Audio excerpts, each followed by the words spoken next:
So D and I are going to be, diversity and inclusion are going to be the mechanisms by which equity is to be achieved institutionally. If that gets switched out for anti-racism, it'll probably still be a very similar program with very similar things being said. I've heard the scuttlebutt, but again, like I said last night, I don't know if this is, I don't know how solid this is yet, but the so-called scuttlebutt around this is that diversity and inclusion will be branded as not presenting the values that they're truly trying to align with, because it doesn't center race. But we're going to switch gears to diversity now, inclusion tomorrow, and see how the nuts and bolts of this work. Luckily, I have a lot of reading I'm going to do to you from their literature on diversity, but I think we should be able to do a tighter lecture on this than we did last night. So what is diversity and what is it for? We'll start with the kind of big picture just to kind of ease into the topic. We mentioned it last night. The idea of diversity is that you're bringing people with different perspectives together in order to create something that's a more profitable or productive whole. That's the rationale behind diversity. That it's very simple, it's laudable. It actually, when the diversity is genuine and purposed or functional, when you have functional diversity, it actually does seem to produce results. It actually does seem to actually help you overcome bigotry, if that's a thing that's still a problem for you. But there are ways that work and there are ways that don't. These military hot button or hot seat approaches that the diversity industry uses almost to a trainer don't work. But there are approaches that do work. For example, putting people in mixed groups and having them work toward a common goal. They tend to forget about the differences and work toward the common goal and to bond in the process. This is actually something that's been well known to have evidence. Those of you who've paid attention to my co-author, Helen Pluckroche, you know that when she was doing her master's thesis, or one of her master's papers, I don't know if it was a thesis specifically, got in trouble for saying that that is an appropriate approach to diversity by her faculty members, and said that that actually would cause people to think racist things or whatever, and told her that she should actually change that claim. But it actually can work. Getting people together to work on a common goal can bring people together. And if there are relevant places where different perspectives might be relevant, which sometimes, again, might be culturally relevant or identity. I don't like mixing identity and culture. I don't think that they're the same. People should be individuals regardless of where they happen to come from. But there are reasons why cultural diversity can be a valuable thing, especially, for example, if you work in the travel industry, just as a very simple example. You could very easily offend somebody if you don't understand the culture they're coming from. Maybe you take a bunch of yahoos to China and take the chopsticks and stick them straight down in the pot of rice and offend somebody if you don't understand these kinds of things. So there is something to cultural sensitivity, and there is something to having diversity of not necessarily identity, but of cultural representatives to be able to bring that information. So it's not I don't want to give this idea like I'm just like, diversity means communism. I actually want to really make the argument that diversity is a very colonized tool that has been purposed because, and the reason diversity has been so interesting despite not being their main values is because there were some big open doors created for it by the Supreme Court primarily that opened the door to gigantic industries for diversity trainers whose manuals we heard from last night started coming out in the 70s. And now, people like Robin DiAngelo write these manuals and make obscene money. It's best to think of Robin DiAngelo, by the way. She is a critical whiteness educator, as she calls herself, but she's genuinely a diversity trainer. White fragility is based on her practice, her experience, her working experience in doing basically the kind of white awareness training that Judith Katz was advocating for, and then watching people get pissed off. And then she wrote this book called White Fragility to explain it. So she was doing diversity consulting. So we now see then that there's a difference between how normal people would view diversity. Some functional goal is being achieved by bringing people with different perspectives together versus how the woke are going to see diversity, which is going to be in terms of that the only relevant thing is power dynamics in terms of creating difference, right? It's all for them down to identity politics. So what you actually want to have is the same basic approach to identity politics represented by different identity groups. So it's always going to be critical theory but you're going to have people who look different doing it. And so that's, for example, why when Kanye put on the Make America Great Again hat and he came out and he said, I think for myself, Ta-Nehisi Coates wrote a couple of days later, you're no longer black. That's why Nicole Hannah-Jones, the architect of the 1619 Project at New York Times Magazine, tweeted and then quickly deleted the tweet that there's a difference between being racially black and politically black. And so you have to have the identity and the identity politics right to count as diverse. And hopefully I can explain to you in this lecture why they think that way and how they think that way. But there's this gigantic difference there where maybe you're bringing people together with different expertise. Maybe it's even cultural expertise that matters. That is a form of expertise. Maybe there's a lot of different things that you're trying to get people with different perspectives together for some reason, or to overcome some kind of a barrier, like there is bigotry or there's lingering bigotry and some kind of a thing. And so you put people together on a project and you bring them together. You know, you could say, well, that's ridiculous, you know, in this day and age, but critical race theory is making people racist again. And so people coming together to do joint projects to overcome their racism is going to be a project we're going to have to undertake again. But it could also be bringing political rivals together or religious rivals together. You know, get you a couple Catholics and a couple Protestants and make them build a picnic table together and they'll be friends and drink beer on it. Well, maybe not beer, but depends on the Protestants. The Catholics will. If you get the right Protestants, they'll outdrink the Catholics. Especially if they're Irish. Yeah. So how are they pulling this off is the same story. It's a language game. They're screwing around with the word diversity. They know that they can appeal to the idea that bringing together difference in certain circumstances produces beneficial outcomes. They not only know that this is true, they know that people resonate morally with this.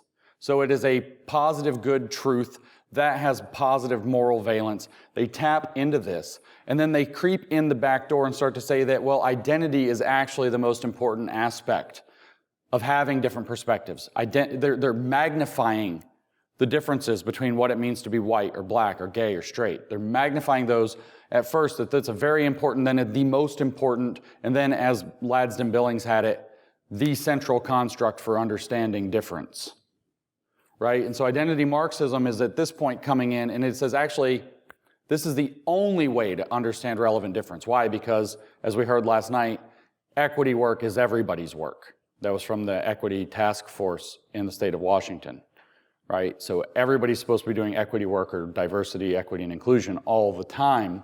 And so what happens with neo-Marxism is coming in, and everything has to be thinking in those terms. Every other term is not a productive use because it's not doing the diversity or equity work. And so when identity Marxism infuses into diversity, not only is identity and this politics around identity the only relevant thing, that's been magnified out to where every other form of diversity, political diversity, perspective, doesn't matter at all. And so now diversity means, by means of this linguistic trick, bringing critical theorists in who have different backgrounds in critical theory. They have a different authentic positionality, whether that's that they're black or whether they're Latino or whether they're one of the 2% of Latinos that call themselves Latinx, or whether they're gay or straight or whatever else. That's where that racially black versus politically black comment by Nicole Hannah-Jones becomes super relevant. You have to have the correct politics or you don't count as the identity authentically.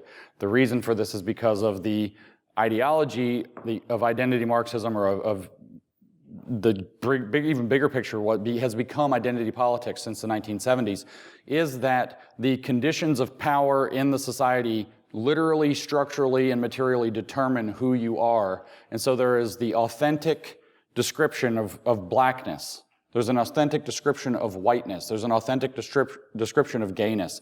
And that the critical theory is the only one that actually has that right. Everybody else is somehow tucking and hiding racism or sexism or homophobia or heteronormativity or whatever it happens to be into the package. So individualism, colorblindness, et cetera, all reproduce white supremacy, they say. So this demands that we have a clarification of terminology, just like we did with equity. We saw that equity actually refers to, this isn't even a clarification of terminology, it actually refers to social equity, which was a pillar of became a pillar of public administration in the 1960s going forward. And then when you infuse that with the neo-Marxist approach, it becomes critical social equity, which is the administered precursor to critical social justice, which is the name of the whole program that they run, according to Robin DiAngelo, who we'll hear from shortly. Here we have the same thing. They actually say social equity, and because there's critical social justice and that parallel between equity and justice, I feel comfortable saying that there's a critical social equity and acting as though that's a formal term. There is no such formal term that I've run into around diversity. They just say diversity, diversity, diversity, diversity.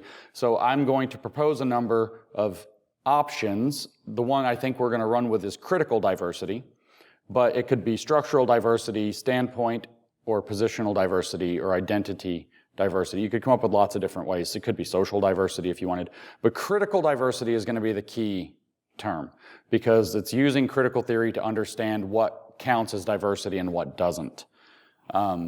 Regular approaches to diversity not only can be valuable, but are. And this is why that message I gave you at the beginning yesterday about discernment is so important. Whereas the critical diversity, real diversity is valuable, critical diversity is a mechanism and the rationale for creating commissars that are going to run your entity according to the party vision.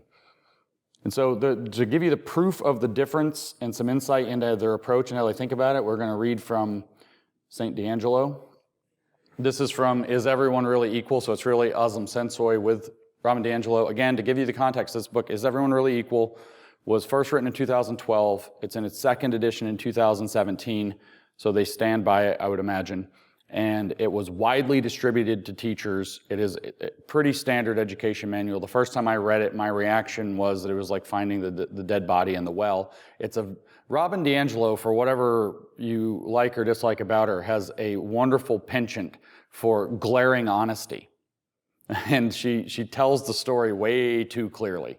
And so when we hear what she's talking about, this book, in fact, is the one where I came up with the term critical social justice. I didn't make that up. She spends in the first edition most of the preface explaining that there's a difference between social justice and critical social justice. And she says that most people in that book, I don't have this quote in front of me, but she says that most people that are activists in this use the term social justice in order to try to reclaim its true commitments. And that's either a very close paraphrase or a quote. And then she goes on to say, but we're going to focus on critical social justice, which derives from critical theory. And then she goes on to describe the Frankfurt School. She actually goes on to describe the postmodernists as well. She actually mentions Marx. And so it's a very different thing that she's talking about. And she even says explicitly, like I said, this kind of too generous honesty or whatever that she has, that she's, oh no, people who just say social justice are trying to claim, there's some true commitments to what that really means in the bigger liberal picture, and they're trying to tap into that, but we're going to be very specific, and we're going to actually do critical social justice. She's not as good at the language game as her colleagues. So in this section, this is from the second edition, near the end of the book, pages 217 and 18. I don't know where that falls in the first edition. I haven't compared. All I know is that the page numbers are all different between the two books. So I don't know if this is near the beginning or the middle or what, or still at the end. I think it might be near the end because it's the wrap-up chapter. But it says, critical social justice considerations. What do you see? One of the dynamics at play in this scenario is in the difference between how a person is using a critical social justice lens, sees diversity, and how people are using a mainstream lens, see diversity. See, so the same thing. She's actually saying that when you do diversity through critical social justice, you do it completely differently than mainstream approaches to diversity. So this is that difference between critical diversity and regular diversity, very explicitly named. And what does it look like? She says, the students looking through the lens of individualism see diversity in terms of personality. It's interesting that she didn't choose the word character there. From this lens, everyone is first and foremost a unique individual, and social group memberships are unimportant. The instructor, who is looking through a critical social justice lens, sees the room in terms of key social groups. So you see the shift between the critical perspective and the mainstream perspective is we're no longer looking at diversity in terms of what each individual brings to the table that's different, whether that's skills or interesting information or background or whatever. It's not the individual. It's now we have to think of people as members of key social groups. From this perspective, she says many major minoritized groups are absent, including peoples of color, people with visible disabilities, people from a range of socioeconomic classes, people in non-traditional gender career tracks, and people with different linguistic and cultural capital. Makes me wonder in what groups she hangs out, but if you read White Fragility as a long confession that she only hangs out with white people, and that she gets very uncomfortable if she encounters a group of black people. And she says it over and over again in both White Fragility and her new book, Nice Racism. Very confessional book. But this word minoritized, let me linger on that for half a second, because that's not a word you usually run into. Many major minoritized groups, blah, blah, blah. Why minoritized instead of minority, which is what normal people tend to say? And the reason is because you have to remember that they're only minority in the sense of being somehow different or smaller in power, well, in numbers and thus power, because of the power dynamic. So the power dynamic of white supremacy minoritizes other races. It makes them into minorities. This is another one of those tricks, though. You have to pay attention, just like historically marginalized group. So you could be in South Africa, which is 90% black, and the 90% group cannot be called the minority, but it can be minoritized by white supremacy.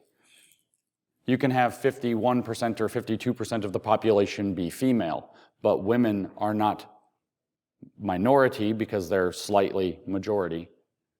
They are minoritized by patriarchy and misogyny. So that's the mentality, and this is very important because their take on diversity and all the rest is all, you have to understand it is all through this lens of power, that there's some power dynamic that's actively doing something to certain people but not others. So it's minoritizing certain people and privileging other people. It's a weird way to put it, but frankly, it's like pagan gods. It's like the power dynamics are like pagan gods. So like Zeus was in control of the lightning and the weather or whatever, and Poseidon's in control of the sea and probably the beach or something. You know, he's got all these different things that they're in their domain, their dominion or whatever, and they control they're the powers of the world, what Tolkien called the Vala, the powers that walk the earth and shape the world, right? And so you have these powers personified as deities in both Greek and Tolkien mythology. Here, instead, in the scientific Gnosticism mythology, we have power dynamics take that same role. There's this mysterious white supremacy that nobody actually has to be involved in because it's systemic. Literally, they openly say, no people have to be, there can be no racists, zero racist people, zero racist institutions, but the system itself might still make disparate outcomes and therefore be racist. That's a power dynamic that's as mysterious as a god. Rather than personifying it as Poseidon with a fishy beard and a trident or whatever, now they're creating it into the idea of superstructures and systems because it's the Marxian mythology is what it's being grafted onto. But power dynamics work the same way as deities, and we humans are but playthings of those deities, which are the powers of society. She says the absence of these key groups is not an accident, nor is it irrelevant. See, there's secret intentionality here. That's critical theory for you. It is a result of long-term structural oppression. The power dynamic has done it. The homogeneity of the class in these terms is never neutral or benign. And the forces that have led to it are always in play. I'm telling you, deities. Because we are socialized to think of ourselves as individuals, you know how like Zeus comes and whispers in some chick's ear and then all of a sudden she's pregnant or whatever, you know? Because we are socialized to think of ourselves as individuals, especially in our dominant groups, it is often difficult to understand why it is useful to think about people in terms of their social groups. However, when we think in terms of groups, we can begin to see patterns of structural injustice, recognize that key perspectives are missing, and know to pursue those missing perspectives. So now identity groups become important. Social groups, we're going to think in terms of social group identity rather than in terms of individuals, and the only way to understand what that really is about is the power dynamic and how the power dynamic shapes what a group identity means, including the remark that if you're in a dominant group, you probably aren't even aware that this is happening. This is what diversity training is based on, this mentality. She says, when we don't see our social surroundings in terms of groups, we don't notice how segregated we often are from minoritized people. Segregation becomes normal and unremarkable. Thus, we are not segregation. Segregation is the word she's using for this. This is a trick, this is a deceptive use of language. She's not talking about some law saying separate but equal, or that people need to ride at the back of the bus, or that people with masks can't get on the plane or whatever, or without masks. She's saying instead that people gathering as they happen to gather, and that not being perfectly evenly distributed by racial category, like a total mixture like you would see on a fake diversity poster that's been manufactured, that becomes proof that there's some kind of a power dynamic in play. This is another reason, she says, why colorblindness is so pernicious, because we are not compelled to change this segregation. Listen how poisonous this is.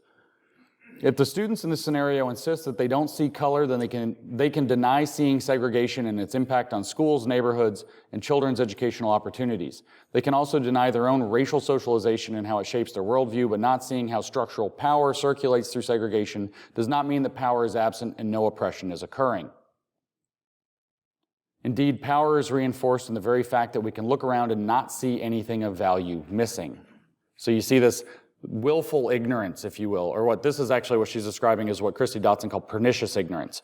There are different types of all the same thing. There's active ignorance, pernicious ignorance, willful ignorance, white ignorance, and they're really all species of the same thing. This might be white ignorance, I'm not sure, which is sometimes spelled white ignorance, to really point out that you're ignoring it on purpose, even though it's not on purpose. This idea, though, that privilege makes you blind to the oppression, it makes you not care about the oppression, it makes it impossible to do anything about it, is core to their worldview. So what are you going to do? You're going to segregate the classroom, saying that it's already segregated, so now we're justified in breaking it into different groups. This is exactly what happens. They segregate in order to desegregate, because they say the power dynamic is already segregating it.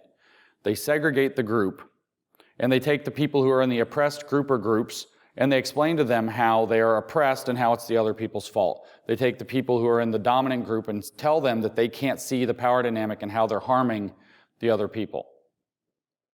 And then they have the cheek, I don't know if she does here, I haven't read further down just in this minute, but they tend to have the cheek to say this isn't about guilting or shaming anybody. This isn't about creating division or conflict. It's in fact the opposite, and it's just a straight lie. That's all this is going to do. She says, indeed, power is reinforced in the very fact that we can look around and not see anything of value missing. Expanding your capacity to see at the group level, collectivism in identity, where groups are and where they aren't, is critical for seeing how power is reproduced in institutions. From a critical social justice perspective, the more social group diversity there is in any social context, the more we increase our collective ability to consider multiple perspectives. So that's, by the way, what we call an assertion. It's not an evidenced statement. There's not even an argument for it. It's just an assumption made by the critical theorists of identity. That from a critical social justice perspective, she says, so our assumption is the more social group diversity there is in any social context, the more we increase our collective ability to consider multiple perspectives. You have to put people from different groups together to get them to consider different perspectives. Of course, the presence, she said, of multiple perspectives or social group diversity is only the first step. The second is to foster an environment wherein people from minoritized groups and their allies can voice their perspectives and have them listened to and taken seriously. There's your inclusion and belonging, part and parcel with diversity. Environments that are numerically diverse around key social group memberships are not necessarily prepared to support and engage with those perspectives. So you can't have true diversity without inclusion. Like I said, they're linked yesterday. So you can see then, this is Robin DiAngelo's explanation from a critical social justice perspective of diversity. It does not mean mainstream diversity. In fact, she disambiguates between them for us. This book was actually watershed for me in understanding that there are two perspectives that are being equivocated upon. They're trading between the two meanings of the word depending on who they're talking to and when. for a variety of different reasons and ends that they're trying to achieve. So for example, one of the things they might do is they might forward a policy using the very benign mainstream definition and letting people assume that that's what it is, while they have a very specialist definition. Once the policy is passed and in place, all of a sudden, diversity has this very specific definition. It's only a matter of making a small change to something or no change at all, depending on who's in charge, to interpret it according to the new meaning. So that's like a Trojan horse. It's in fact using the Mott and Bailey backwards in order to do a Trojan horse. The other side of it is, of course, that they try to implement these crazy policies and people call them out and they say, what? You don't value diversity? Are you a racist? Which is the opposite. That's the regular Mott and Bailey. And it gives them the ability to strategically equivocate between these two positions so that they can keep pushing forward. And this is where useless liberals and academics are useless.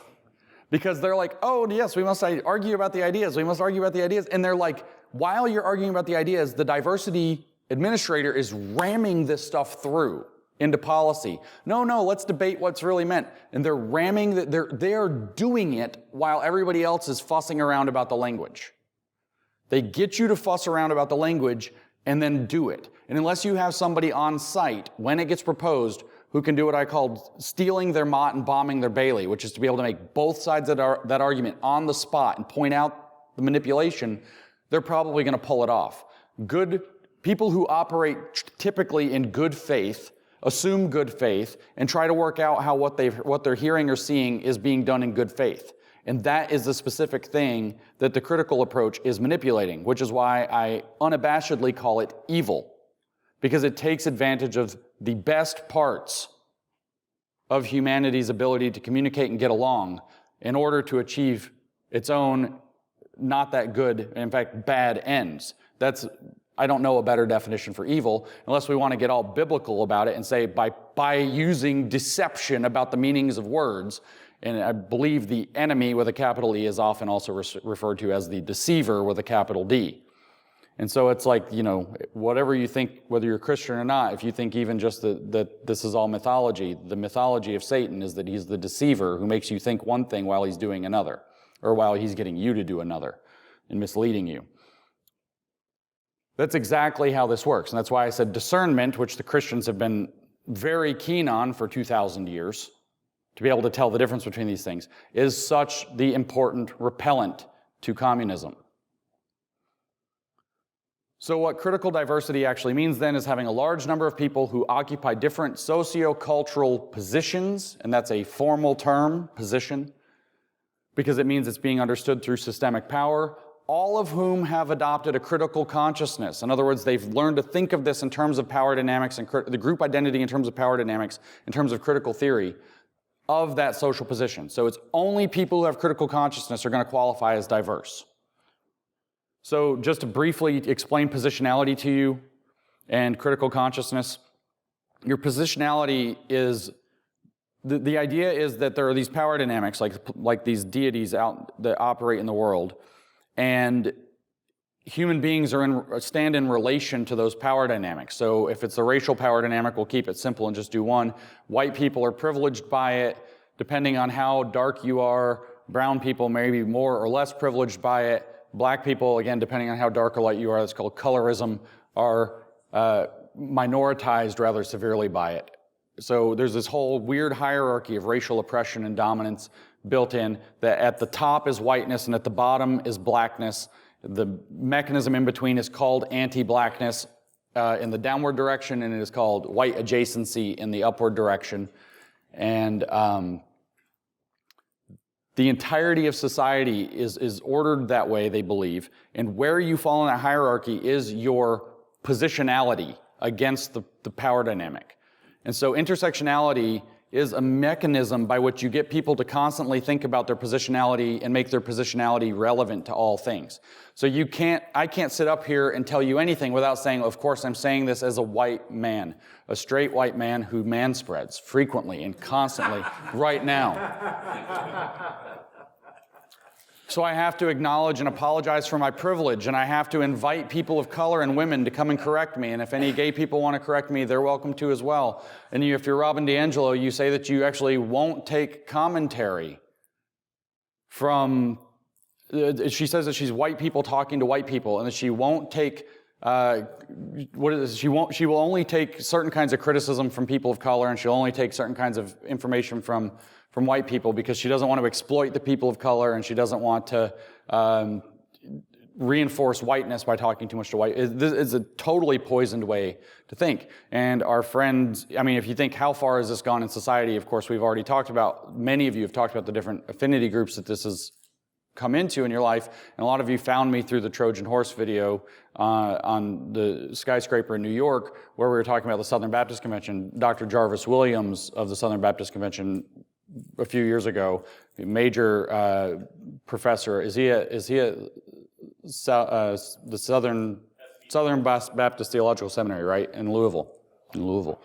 And so he actually started out some whole talk that was very imbibed with critical race theory, and I don't have the quote in front of me, but he started out by saying, you know, as a black man, blah, blah, blah, so I have to remember that as a man that I have to defer to the women, and as being black, I have certain insights to provide.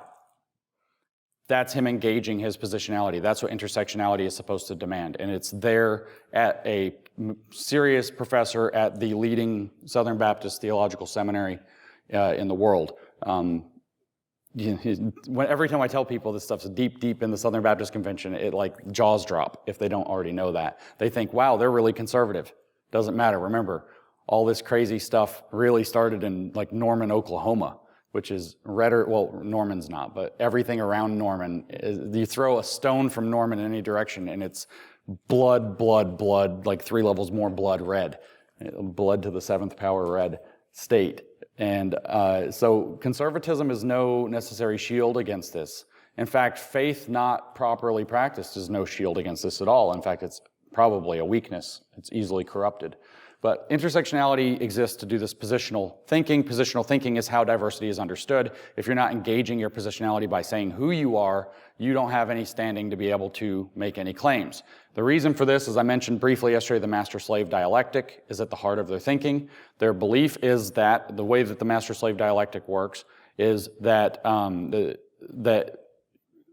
people who are privileged by a power dynamic, who we'll refer to as masters, and the people who are minoritized by it, to use their word, who are slaves, have different perspectives on the world. The master lives in the master's world, so the master holds the master's perspective, but is surrounded only by mastery, if you will, so they only have one perspective on the world, whereas the slave is not only living in the master's world and therefore has the master's perspective, but also has the oppressed slave perspective within the master's world. So the slave has dual sight, and therefore can see more than the master. And the master-slave dialectic is ultimately that the master can't learn what oppression is like without an oppressed person to tell him. So the master-slave dialectic, the idea with the master-slave dialectic is that if you are in a position of privilege, you can't possibly understand what somebody outside of a position of privilege is going through, and you must be informed by them. Now, where the Marxism comes into this is this concept that's known as epistemic exploitation. So a privileged person has to ask a minoritized person to explain oppression. But doing the act of asking is a form of exploitation in exactly the way that Marx said that the bourgeoisie, the capitalist class, exploits the proletariat, the working class. In other words, you are extracting some kind of surplus cultural value from the people that you're asking and getting them to do emotional and cultural labor. You've probably heard of emotional labor, to inform you, but as somebody who's already privileged, you're just working in your own benefit and making yourself an even better good white, as they call it in the literature. And so you're actually exploiting a person of color to raise your status as a privileged person even further. And so that's an act of exploitation. So they give you this position where you have to do this, but you can't do this. What does that mean? It's all rigged, so you're wrong no matter what. And this is where this is the ultimate nature of Marxian conflict theory, is to constantly put the people in the so-called privileged position in a double bind where no matter what they do, they're wrong. And this is what you're going to be baking in a diversity training through this idea of diversity. So how did all of this kind of come to be? Oh, I guess I didn't talk about critical consciousness yet. Sorry, I was going to. Critical consciousness is the idea that when you see it, you can see it. Everybody walks around in a false consciousness if they have access to privilege. Everywhere they have access to privilege because of this dual sight thing. And you actually are walking around believing that the world is ordered for you and it was natural that it's that way, it's supposed to be that way. It's based in things like individualism or merit, or you earned your way there, etc. And this is actually a false understanding of what's going on. And if you were to get drunk on critical theory, you would have a true understanding of what's going on finally, because you would see the nature of the power dynamics, and you would basically learn to see the pagan power gods. And the pagan power gods would become visible to you, and then you have a awakened critical consciousness of what's actually happening. You don't have authentic diversity unless you have a critical consciousness of your positionality. So I can now use lots of big words that they would use, and you understand what I've said. Your diversity is not authentic unless you express it through what they call an awakened critical consciousness. That is, that you understand it in terms of the critical race theory, or the critical gender theory, or the queer theory, or the whatever theory that they have written into the rules, because they've defined what it means to be authentically black versus a race traitor, or white adjacent, or seeking white approval, or whatever their other disgusting term that they happen to throw down. I didn't use any of the epithets that they throw down on these people. The question, how did all this come to be? You know, there was an industry building up around equity. It was in public administration. It's a little different in diversity. I mentioned Supreme Court cases that opened the door to equity because of the disparate impact rulings, especially Griggs versus Duke Power from 71. The diversity industry kind of came into being almost entirely because of a couple of decisions in education, in higher ed, in admissions in colleges, primarily in universities. I think, was this a medical school and then into something like a law school or something like that.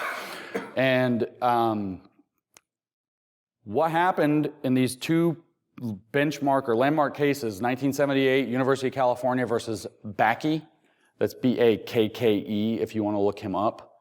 It's the Board of Regents of the University of California versus Bakke, 1978, that established, in fact, this was Lewis Powell was Chief Justice at the time. Okay, so Lewis Powell, if you don't know who he is not exactly what you would describe as a standard leftist. He is, in fact, kind of an neocon. He was definitely not a leftist. He was integrally involved in what's sometimes called the Gingrich Revolution and so on that took place in the 70s that led to the neocon rise in the 80s. And so Lewis Powell's, we're not talking about a Marxist judge unless you want to call the neocons broadly Marxist, which I'll leave that to you. I mean, a lot of them happen to have been defected Marxists who played conservative, but we'll just not dive too deep into that. So in this case, Powell ruled that diversity admissions to higher education, and maybe schools more broadly, are acceptable because there is a compelling interest for education, sometimes significant enough to justify it. Sometimes having more diversity on campus is so valuable to the educational mission of the school that you can have race-conscious admissions. So these are these affirmative action cases that were busting out throughout the 70s once civil rights law came into the picture. And so we have in 78 Bakke in a very split court. It's very interesting.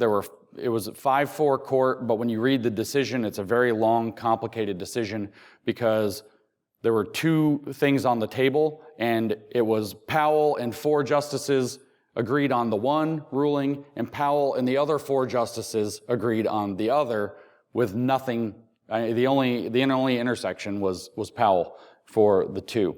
And so it was a very split court that doesn't carry a lot of strength in later jurisprudence. So the other case we'll talk about in a minute becomes very important. But yeah, now you can use this kind of post-civil rights multiculturalist attitude that had kind of risen as kind of like what's the good thing to do through the late 60s and 70s as a justification that what we need to do to enhance people's education in an increasingly diverse world. By what they meant was we have a world where people do travel more often out of the United States, but more importantly also, we just ended segregation, in this case about 15 years ago, and now we have a multicultural society of legal equals that are interacting with one another and having all kinds of issues. And so rather than saying, no, we're going to lean into Americanism, they were like, we're going to lean into multiculturalism. It's the difference between a bunch of different cultures that are kind of protected and like islands that don't really meet with one another very well, like a identity archipelago, if you want. That's a fun phrase. And on the other hand, you have kind of the e pluribus unum idea of pluralism. And they're rejecting, in the 70s, pluralism toward multiculturalism. So we need to look at black people as having a unique black culture. We need to look at Asian Americans as having a unique AANHPI culture, because it turns out the AAPI acronym is not new. The AANHPI is Asian American, Native Hawaiian, and Pacific Islander, because that's one culture. Right? So there's like a joke we could start that's like a Korean, a Japanese, and a Chinese walk into a bar. A bartender says, you all have one culture. What happens next or whatever? Yeah, you're all Asian. You're AANHPI now. That idea, though, this multiculturalism idea, was really driving the decision-making at the time. And it turns out that this is probably bad jurisprudence. We should be using very, very limited race-conscious admissions. And the idea that this is a compelling case that education is better if we bring people from different cultures and say, oh, black people have a culture, AAPI have a culture, Latinos have a culture, natives have a culture, whatever you want to have, they're all different cultures, and we're going to just assume that white is the dominant and default culture, and so all the other ones become diverse cultures, and diversity becomes a valuable educational program. That's basically the rationale behind this. Now, Powell, being conservative, did say that the compelling interest clause is on the university's, it's the university's burden to prove that there's a compelling interest that adding race-conscious admissions will create the kind of diversity that is educationally beneficial, right? So that sounds like it's a very reasonable, limitation on the scope of this, but it turns out to be the back door through which all of this happened. Because what it did was it created a whole industry of people who can now say, oh, we can't do affirmative action. We can't do quotas. That's what they got rid of. No quotas, no set-asides by race for the number of seats in a class. But we can do this, actually, if we are focusing on the idea of diversity, if we're trying to build diversity. And then Powell says there has to be a compelling interest, and it's up to them to prove it. So all these academics set to the task of figuring out how to create the argument for a compelling interest rooted in what amounts to quotas.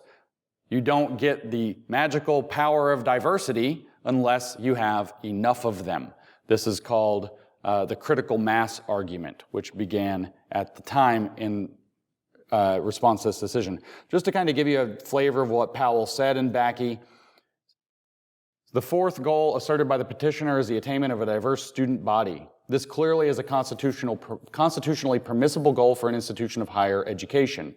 Academic freedom, though not a specifically enumerated constitutional right, long has been viewed as a special concern of the First Amendment. The freedom of a university to make its own judgments as to education includes the selection of its student body. Mr. Justice Frankfurter summarized the four essential freedoms that constitute academic freedom. 1, it is the business of a university to provide that atmosphere which is most conducive to speculation, experiment, and creation.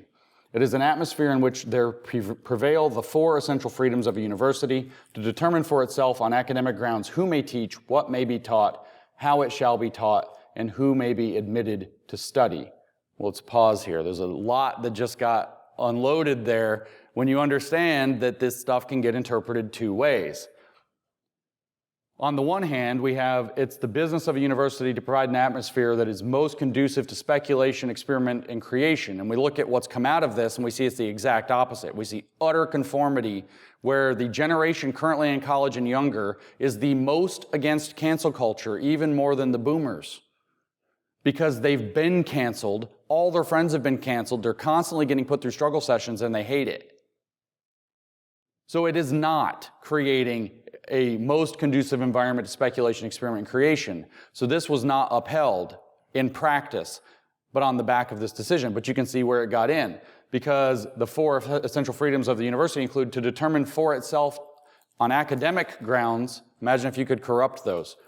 Who may teach, what may be taught, how it shall be taught, and who may be admitted to study. So you can automatically start wrapping this into the identity politics that you even heard in the kind of beginning part of this, clearly a constitutionally permissible goal because of academic freedom. Academic freedom, therefore, which is the freedom to express ideas, is somehow intimately concerned with who you happen to be, as though a white scholar who spends his entire life studying Africa couldn't speak as clearly on something like Afrocentric philosophy, if they wanted to, as a black scholar because of the color of their skin. So you can see that the subversion of these protections is already baked into the wording of this, and this is how these games go. Second, our national commitment to the safeguarding of these freedoms within university communities was emphasized in Keishian versus Board of Regents, 1967. That's not very interesting for us. 3, our nation is deeply committed to safeguarding academic freedom, which is of transcendent value to all of us and not merely to the teachers concerned. That freedom is therefore a special concern of the First Amendment. The nation's future depends upon leaders trained through wide exposure to that robust exchange of ideas which discovers truth out of a multitude of tongues rather than through any kind of authoritative selection.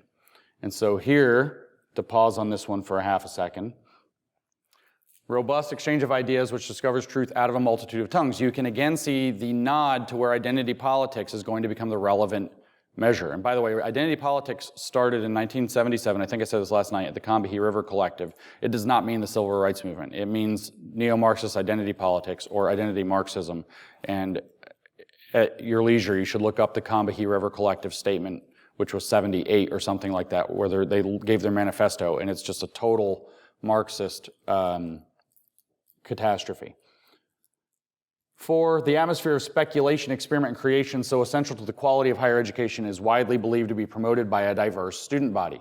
Ambiguity in that word diverse is where it's all happening. As the court noted in Keishian, it's not too much to say that the nation's future depends upon leaders trained through wide exposure to ideas and mores of students as diverse as this nation of many peoples. So rather than we are from many one, that we have many backgrounds but are one people, we are now a nation of many peoples. There's your multiculturalism attitude from a famously conservative judge. Thus, in arguing that its universities must be accorded the right to select those students who will contribute the most to the robust exchange of ideas, petitioner invokes a countervailing constitutional interest, that of the First Amendment. In this light, the petitioner must be viewed as seeking to achieve a goal that is of paramount importance in the fulfillment of its mission. So that's where he's saying it has to be useful to the university's mission in order to be able to do this. So diversity, I don't think it's at all the case that Lewis Powell here in this decision was thinking, let's bring neo-Marxism into the colleges. This is probably not what he thought. Let's make it all about identity factors. Let's create a back door to the quotas that we just explicitly said are not acceptable. But this is what's going to get manipulated. Those back doors were created, and this has not, the subsequent jurisprudence on this has not fixed these problems, but has exacerbated them. And that's how the diversity industry became interesting. This decision is where the diversity industry became, those books we talked about last night is where they started, really, in theory.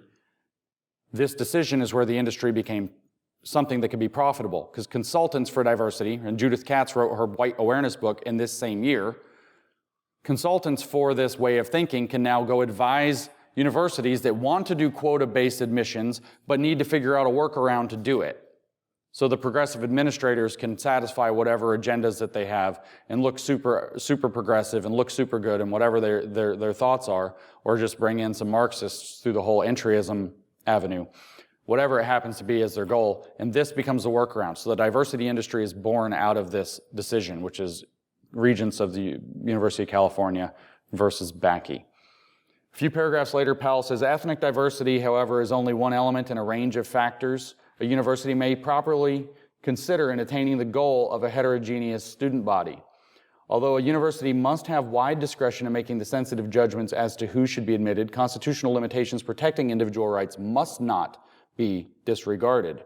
It may be assumed that the reservation of a specified number of seats in each class for individuals from the preferred ethnic groups, again, we're still thinking that ethnic groups are relevant to diversity in some meaningful way, would contribute to the attainment of considerable ethnic diversity in the student body, but petitioners' argument that this is the only effective means of serving the interests of diversity is seriously flawed.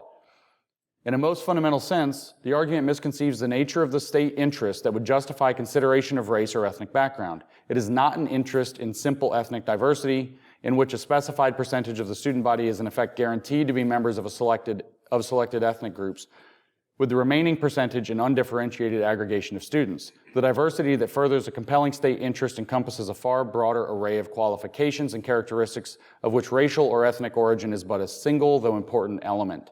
Petitioners' special admissions program, focused solely on ethnic diversity, would hinder rather than further attainment of genuine diversity. So you can tell that Powell is stuck between these two meanings. And he doesn't know that he's opening the door to critical diversity while he's living in, he's like, yeah, we get people from different backgrounds. He even mentions, and we'll see it in this next paragraph, that, I'll just read it to you, a few paragraphs further down in the decision. The belief that diversity adds an essential ingredient to the educational process has long been a tenet of Harvard College admissions. Yeah, they're in trouble for that right now because they're discriminating openly against Asian Americans, and that's, by the way, probably the most important lawsuit for our purposes that's happening right now, because that's where this can get overturned. The Harvard Asian Americans admissions lawsuit right now is very, very important. So finding ways to support what's happening there and seeing that through. It gets very little press, by the way. Almost nobody talks about it.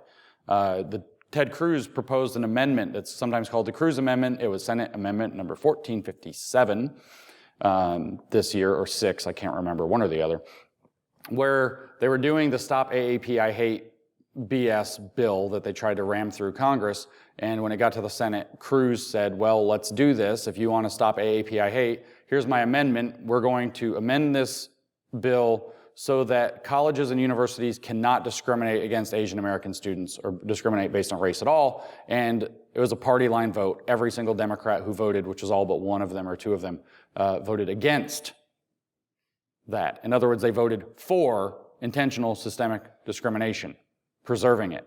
The anti-racist party did that because anti-racism is racist. Not enough attention on the Cruz Amendment either and what it means. So he says, 15 or 20 years ago, however, diversity meant that students from California, New York, and Massachusetts, city dwellers and farm boys, violinists, painters, and football players, biologists, historians, and classicists, potential stockbrokers, academics, and politicians. The result was that very few ethnic or racial minorities attended Harvard College. So now we have the disparate impact thinking coming in, and there must have been a system keeping them out. Remember, this was in 78, and he's saying 10 or 20 years ago, which is when segregation was actually still happening, and he's saying that it was a result of a lack of something like academics, politicians, stockbrokers, violin, football players that was keeping blacks out of Harvard. In recent years, Harvard College has expanded the concept of diversity to include students from disadvantaged economic, racial, and ethnic groups. Harvard College now recruits not only Californians or Louisianians, but also blacks and Chicanos and other minority students. Contemporary conditions in the United States mean that if Harvard College is to continue to offer a first-rate education to its students, minority representation in the undergraduate body cannot be ignored by the Committee on Admissions. So that's what I was saying, that they've taken up this idea that there are all these different cultures, a nation of many peoples, and if you don't think of it as a nation of many peoples and bring those people together by first isolating their cultures and saying that those things are separate and different from American culture as from many one, then if you separate them all out, then you can say, oh, well, that represents an important different kind of diversity. And if we don't have that, then we don't have a robust education that serves students in the late 1970s and what's happening in the world now that we've gotten rid of Jim Crow and segregation. So in practice, this new definition of diversity has meant that race has been a factor in some admission decisions. When the Committee on Admissions reviews the large middle group of applicants who are admissible and deemed capable of doing good work in their courses, the race of an applicant may tip the balance in his favor, just as geographic origin or a life spent on a farm may tip the balance in other candidates' cases. A farm boy from Idaho can bring something to Harvard College that a Bostonian cannot offer.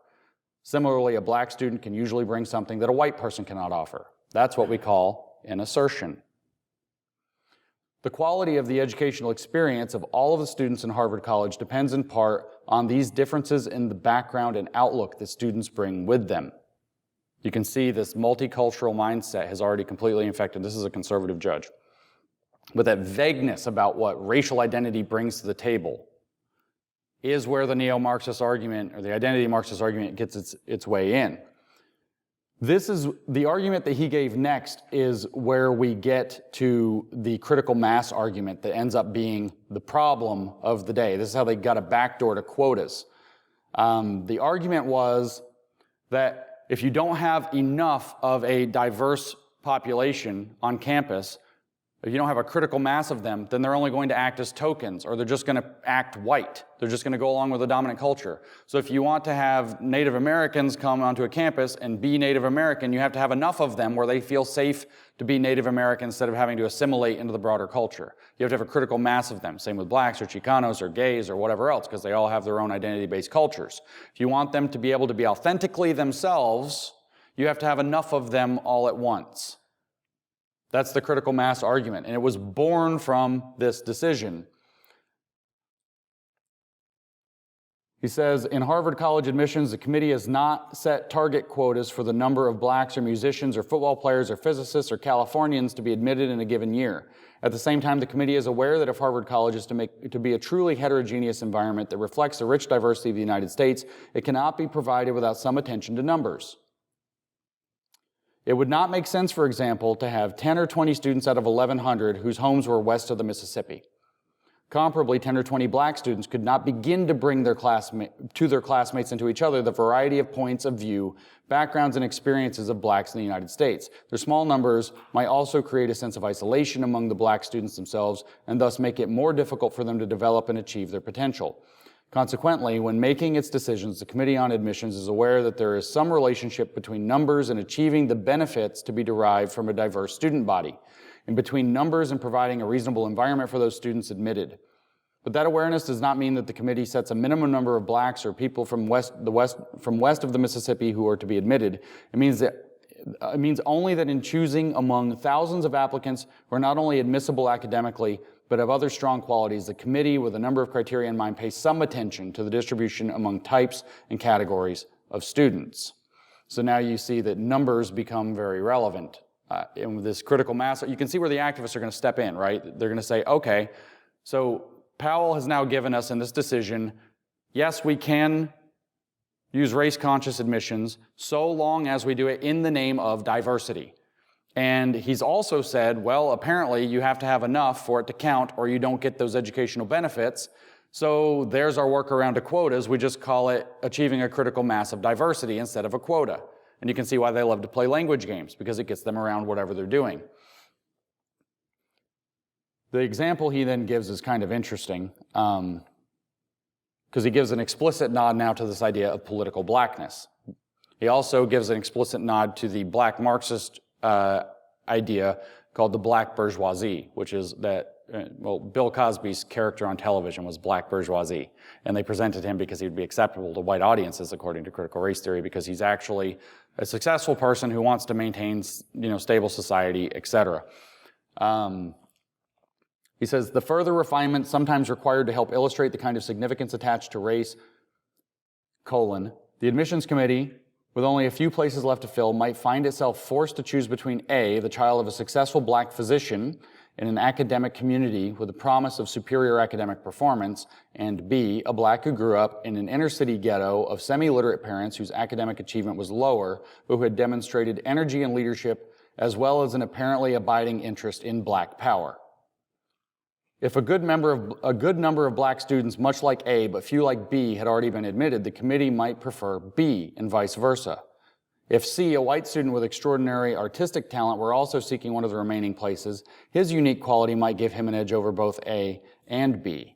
The critical criteria are often individual qualities or experience not dependent upon race, but sometimes associated with it. Harvard, as a result of this decision, cooked up this very bizarre and arcane and not at all transparent score that they give people based on their diversity or based on all kinds of factors. Almost all the universities do. They throw in something like, do you play a sport or an instrument, and that counts as being similar to a race, so then it's not strictly by race. And then they provide plus points or whatever they call them to people, race as a plus to their admissions. And they say, well, if you run track, you can get the same points that a person just being black could get for being black. So it's not strictly race. They have these little games that they've played, but they know that these are going to have these kinds of outcomes. You see this idea, though, that political ideology in black power also gets an explicit nod, which is going to, of course, have tipped off the neo-Marxists who are all into that to say, oh, here's our back door.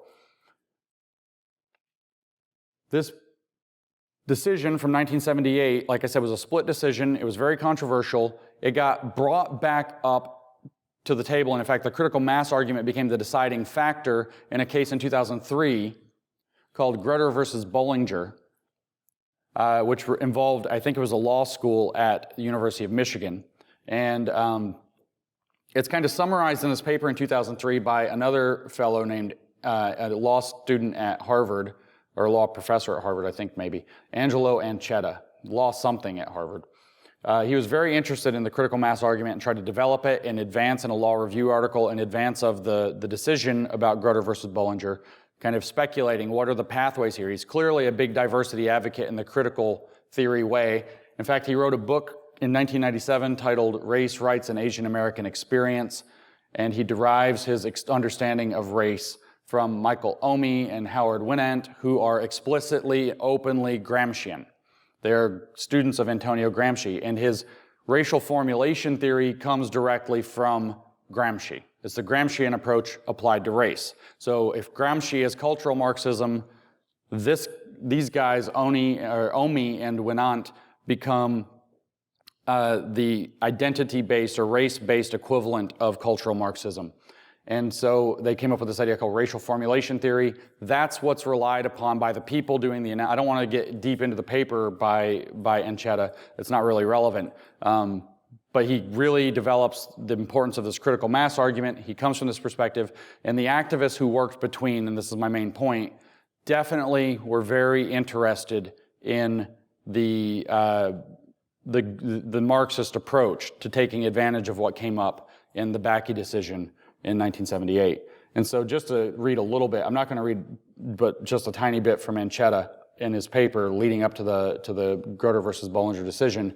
He said, Justice Lewis Powell did not develop a general test for narrow tailoring in Bakke, but he did articulate standards for both impermissible and permissible admissions policies designed to promote educational diversity in higher education.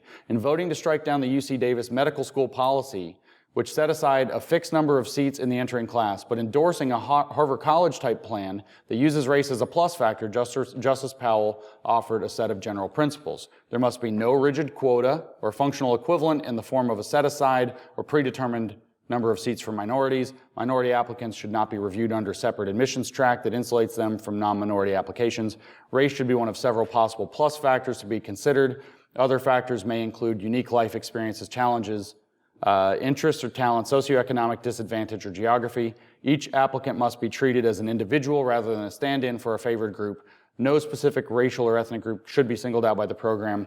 Rather, the program should look to all racial and ethnic groups as contributing to genuine diversity. So he's summarizing Powell there. He said that's what Powell's intent was. And then he gets all into the critical mass argument and says, well, we've got to understand that what he was saying is if we want to get the benefits of diversity, so from 73 to 2003, or 78 to 2003, in that 25 years, all of the activists that became the diversity industry were very interested in how do we make sure we get enough of diverse applicants in. And the methods are going to be Harvard College types. So it's going to be based on essays and interviews and many subjective analyses of personality. Asians apparently are discriminated against because you get low personality scores. Apparently Asians don't have personalities. If you didn't know that, there you go. That's Harvard College for you. It's king of the clown colleges, leading clown college in the United States of America this day. What they did, though, is they cooked up this means. They were very interested in creating a diversity industry that was going to figure out how to get quotas without quotas, and to do it by subjective standards that are going to be based on essays like how much I struggled, creating kind of the victimhood mentality industry, the trauma-informed industry, and then the race is relevant to everything, race Marxism or identity Marxism approach. So Grutter versus Bollinger was in 2003. Sandra Day O'Connor wrote the majority opinion.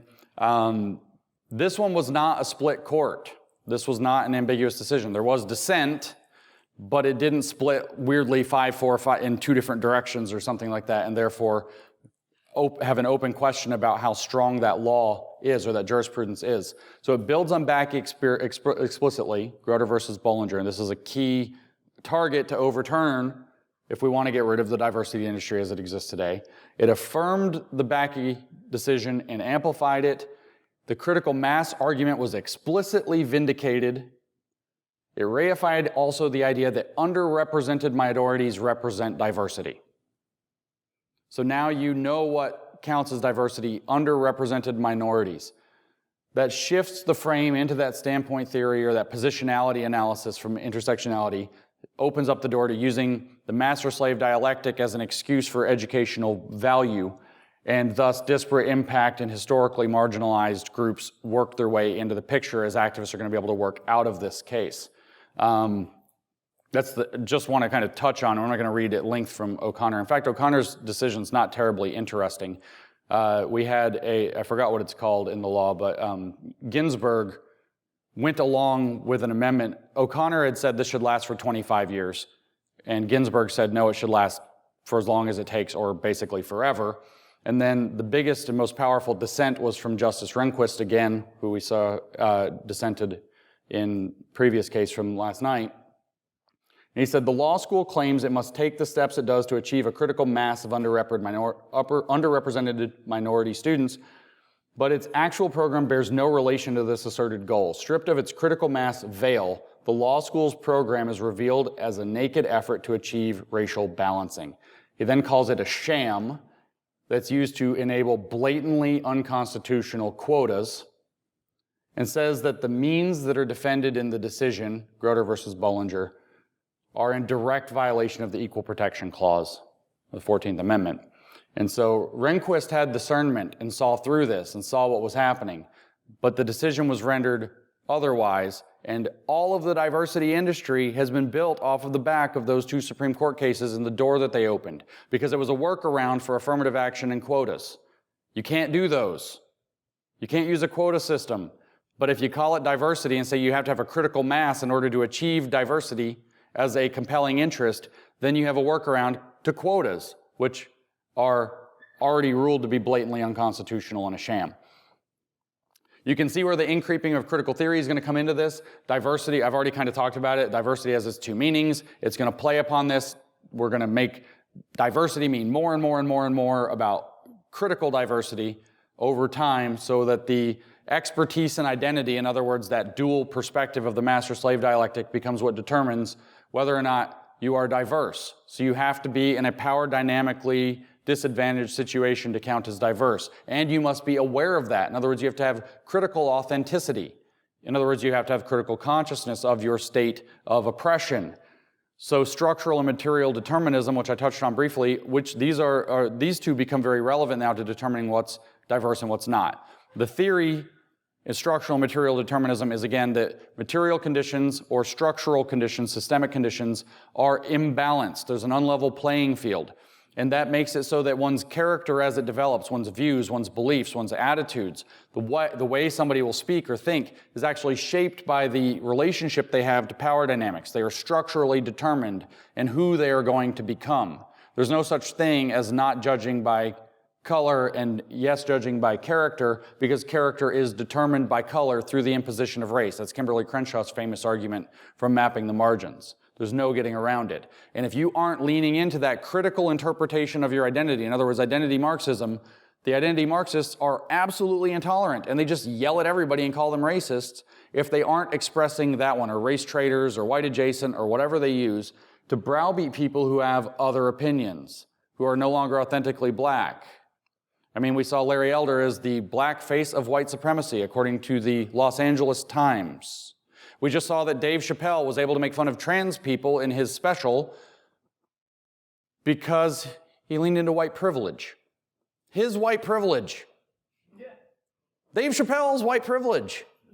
He had a whole shtick about that in his comedy show back in the day. Dave Chappelle was using his white privilege to make his jokes. That's NPR that said that. And that's because they're offering dissenting opinions, which means they do not have the correct critical consciousness or they don't have the correct politics. Therefore, they're not authentic diversity. They're the wrong kind of diversity. What happened to me? My cardiologist, Indian cardiologist friend says, where am I on the list? You're white now. I thought I was diverse. You're the wrong kind of diversity. So the current Harvard University anti-Asian discrimination case is probably one of the most important cases for the cause against wokeism that's going on in the Supreme Court right now. One hopes that Chief Justice Roberts will have a sane head. Best of luck. But that is the opportunity to overturn Bakke and Grutter versus Bollinger. That is the open door. There may be others later, but that door is already open right now. So pushing on that strategically is very valuable. Kind of the key takeaways then, the SCOTUS decisions are actually what created the diversity industry by giving a workaround for affirmative action and quotas. That's it. The word diversity, remember, in Judith Katz's book, I said last night, the words diversity and inclusion do not appear, written in the same year as the Bakke decision about diversity. Those words do not appear yet. That industry did not exist until all of a sudden it became very profitable to have a workaround and consultancy training to enable a workaround to get to quotas in university admissions based on these two Supreme Court decisions and how they fell out. That workaround was heavily exploited not just by progressives who were interested in this, but by identity Marxists who wanted to use it for entryism into the university systems. Critical diversity is the belief that identity Marxists have the only relevant understanding of diverse, that they are the only access to know what counts as a diverse perspective.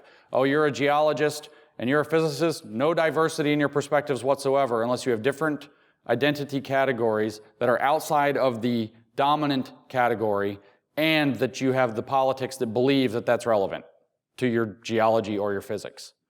They have that's very important to understand. Critical diversity is that the only important form of diversity is what critical race theory says counts as diversity, which is this power dynamic determined nonsense, where you're now in racial affinity groups who are going to be given special treatment or not.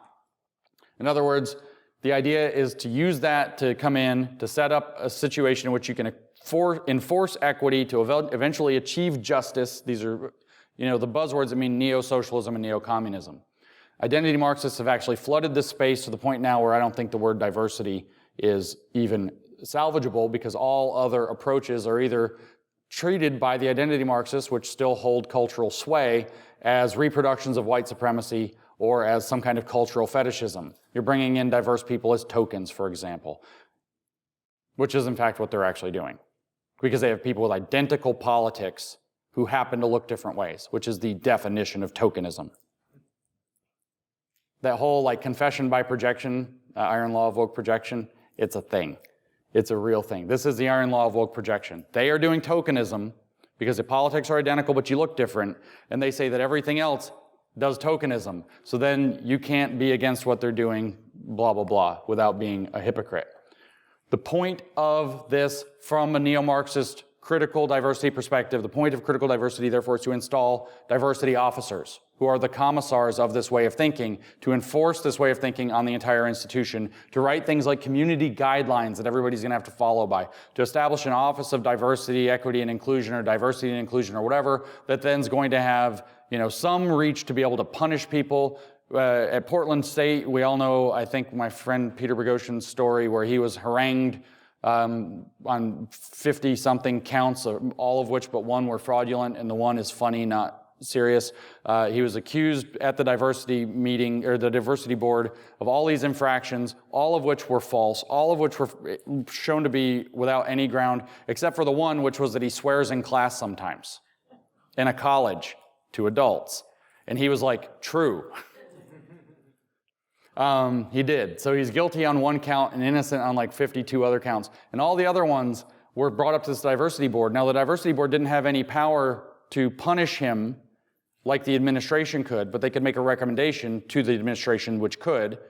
But what it did was he had to go through 2.5 years of going to the diversity office every week, wasting his time, constantly wondering what's this going to shake out, what's the administration going to do, etc. So it creates an atmosphere that I say we throw sand in the gears of the machine. It throws sand in the gears of dissidents and makes them want to quit. That's their goal. They want you to leave. They want you to quit so they can replace you with somebody compliant. That's entryism. How are they going to get somebody compliant? They're going to use some biased hiring or admissions policy that's baked in with diversity. So new faculty hires will have to issue a diversity and inclusion statement that'll be graded by a rubric. The one at the University of California, Berkeley, in their biology department came out, they gave out a statement, they said we're going to grade it for diversity. We will not use it as a political test for admissions. They were challenged on this. It's going to be used as a political. They said, no, it won't. It will not be a political test. And then it turned out a year later, after this all shakes out in the biology department, we're not talking about the humanities or the social justice department or the ethnic studies. In the biology department, 76% of the applicants to their graduate school program never had their resumes read because their diversity score was not in the top quartile. So it was a political test, and that's how they're going to make sure only compliant people come in. So they get people to quit by making their lives miserable with this nonsense, and then, or firing them outright if they can gin up enough public sentiment and protest against somebody, and then they replace them with people who are going to have to file compliance statements and sign compliance statements before they come in. Textbook entryism. What is going to replace people? As Kendi put it, we read last night, formally trained experts in racism. The UT Austin diversity, equity, and inclusivity program that they're implementing in a 5-year plan. Lots of 5-year plans with these people. They're implementing in a 5-year plan. Explicitly says, because of civil rights law, we cannot explicitly hire diversity based on race, sex, sexual orientation, blah, blah, blah. What we actually mean is experts trained in diversity. But like I said, the expertise is determined as to whether or not you're a critical theorist of your identity. That's what expertise and identity or diversity means. So they can therefore hire apparatchiks and commissars in place of other people under something that facially does not look that way. It facially looks either beneficial or at least just neutral and fair.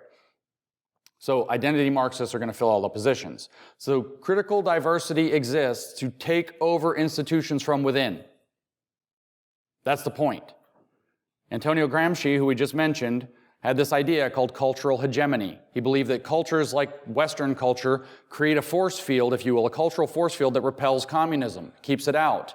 We transmit that from one generation to another through key cultural institutions, he believed. He named religion, family, education, media, and law. And he said to overcome a culturally robust civilization like the West or like America, what you actually would have to do is you would infiltrate those key pillars of cultural production and transmission, and you'll create a counter-hegemony within them, a Marxist counter-culture that becomes dominant within them and controls all of the sway, and then that's going to have a trickle-down effect from those key institutions. The media is going to be constant Marxist propaganda. Education is going to be constant Marxist indoctrination. Church is going to become treated as a media outlet that's going to become a Marxist propaganda outlet, wedded to religious conviction. Law is going to become a tool of Marxism. I left one of them out, but we're just family has to be abolished. They just don't want that. It's going to be replaced by the institution, actually. And so the goal is to establish this counter-hegemony from within. How? By getting rid of dissidents, by making them want to quit, or by purging them through inclusion, as we'll talk about tomorrow, and then hiring diversity according to their policies. Entryism. So they create a cultural counter-hegemony, or identity Marxist counter-hegemony in the institution. Hegemony is strong. It's not easily broken. It's something like soft power. It's very pervasive, very difficult to get rid of once it's there. And the point is to do that. And the way they do that is through the language games that we were discussing. But that's the purpose of diversity, is to come in and create a counter-hegemony within your organization to turn it into a neo-communist organ. Equity work is everybody's work. Everything gets redirected to DEI or CRT or SEL or whatever the domain-specific tool happens to be. Everything gets redirected into that, and everything else is a waste of resources, misdirection of resources. And you're going to hire one after another, after another, after another diversity consultant or officer or whatever. They get more and more expensive. These universities, UT Austin was earmarking something like $3.5 million a year to these hires for these new officers and administrators. I was just speaking with the president of Oklahoma University, and they have a large number of these people on staff at OU. It's one of the largest budget items in terms of administration that they have, is diversity officers. We're talking about Texas and Oklahoma. This isn't Berkeley or UMass Amherst or some silly thing like that, or Chief Clown College, Harvard. Big, big business. That, by the way, doesn't count in the diversity consulting number that I told you earlier was 11 figures, or yesterday was 11 figures. This is just other money that goes into it. So that's the goal, is to take over your thing from within.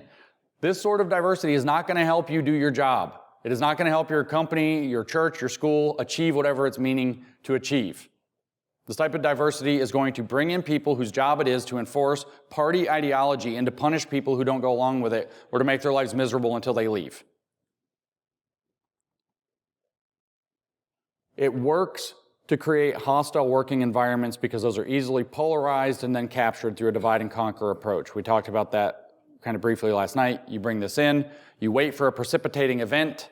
One will always occur. Somebody will always say something racially insensitive eventually, or why not just make it up, or just have somebody say one on purpose that you've paid off to do it or whatever. It's not hard to manufacture one if necessary. Some people will just do these as hoaxes. You know, there's all these stories now coming out of graffiti, like somebody painted the N-word on something, and whoops, it was a black woman who was trying to gin up a story about herself, you know. And so it's easy to manufacture if an incident doesn't arise by natural means, but one will always arise naturally eventually. And if you have an already operationalized, meaning polarizing environment that's infused with this critical mentality, everybody instantly has to take a side, everything turns into the argument. You polarize, you create some fanatics, that's your next crop of diversity czars that are going to come in and be in charge. You find out who's the biggest dissidents, and they're going to leave or get purged. They're going to get put through stuff that makes them not want to work there until they leave, or they're just going to get fired outright for some, you know, opinion that they have or not having the right position. You're going to create a massively hostile working environment in that regard. The way that it works is through constant, repetitious public relations and human resources extortion rackets. We're going to create an HR nightmare for you. We're going to create a PR nightmare for you unless you give us another diversity officer who is your legal shield against this liability. We're going to create a gigantic mess, and the answer to your mess, the vulnerability that we just put you into, is to hire 5 more diversity officers, and as a bonus, your ESG score goes up. It's a no-brainer for these institutions what they're going to do. And the reason is because this jurisprudence on these SCOTUS decisions makes it legal. People say, why do we have to have new CRT laws? Why can't we just enforce the existing civil rights laws? Because jurisprudence of this type has created it so that we can't enforce the original civil rights laws on a level field. You have to take into account historical oppression. You have to take into account disparate impact. You have to take into account underrepresentation. You have to. When civil rights law is adjudicated, it comes down obviously to the individual judge or the individual court or the district, but there's enough of them to where they can get a lot of precedent-setting law passed through strategic lawfare that then entrenches this and entrenches this and entrenches this further. That's why we had to pass, or we need to continue passing, robust anti-CRT legislation as a stopgap while we start to try to awaken people to what's going on. Because it gives us an extra set of legal tools, because the original civil rights legislation has actually been poisoned, or its well has been poisoned, I suppose. Ultimately, diversity in the, or critical race theory if you want, diversity in the critical sense is a cultural protection racket used to create those PR and HR extortion rackets. The idea is to attach identity to cultures, usually in very stereotypical ways. Read Ibram Kendi, read it. Just go read How to Be an Anti-Racist. He's like, over and over and over again, gives these very caricatured tropes about black people and then just basically says all white people believe this. Where you read this as a normal person looking at it and you're like, Does anybody, that was like 1950, maybe, read it? I mean, this is what they do, very stereotyped. If you want the extreme of the stereotyping, you can look at the issue around with gender, with trans. It's all performative gender. That's Judith Butler's fault, that's a different talk, but gender is completely performative, to the point where the way you know if somebody's gender nonconforming is they must know what they're not conforming to and conform to something intentionally different. To rebel against a thing is to actually uphold that thing. And if you look at the actual, especially, I was going to say especially the male to female trans, but if you look at the trans in general, you always see them leaning very heavily into the stereotypes that they perceive from their perspective of the gender that they're transitioning to. There was a joke, I think, on the Babylon Bee or somewhere I saw on Twitter the other day. If it wasn't the Babylon Bee, we'll give them credit because they're hilarious, that said that since I guess California passed a law that there have to be gender-neutral toy aisles now.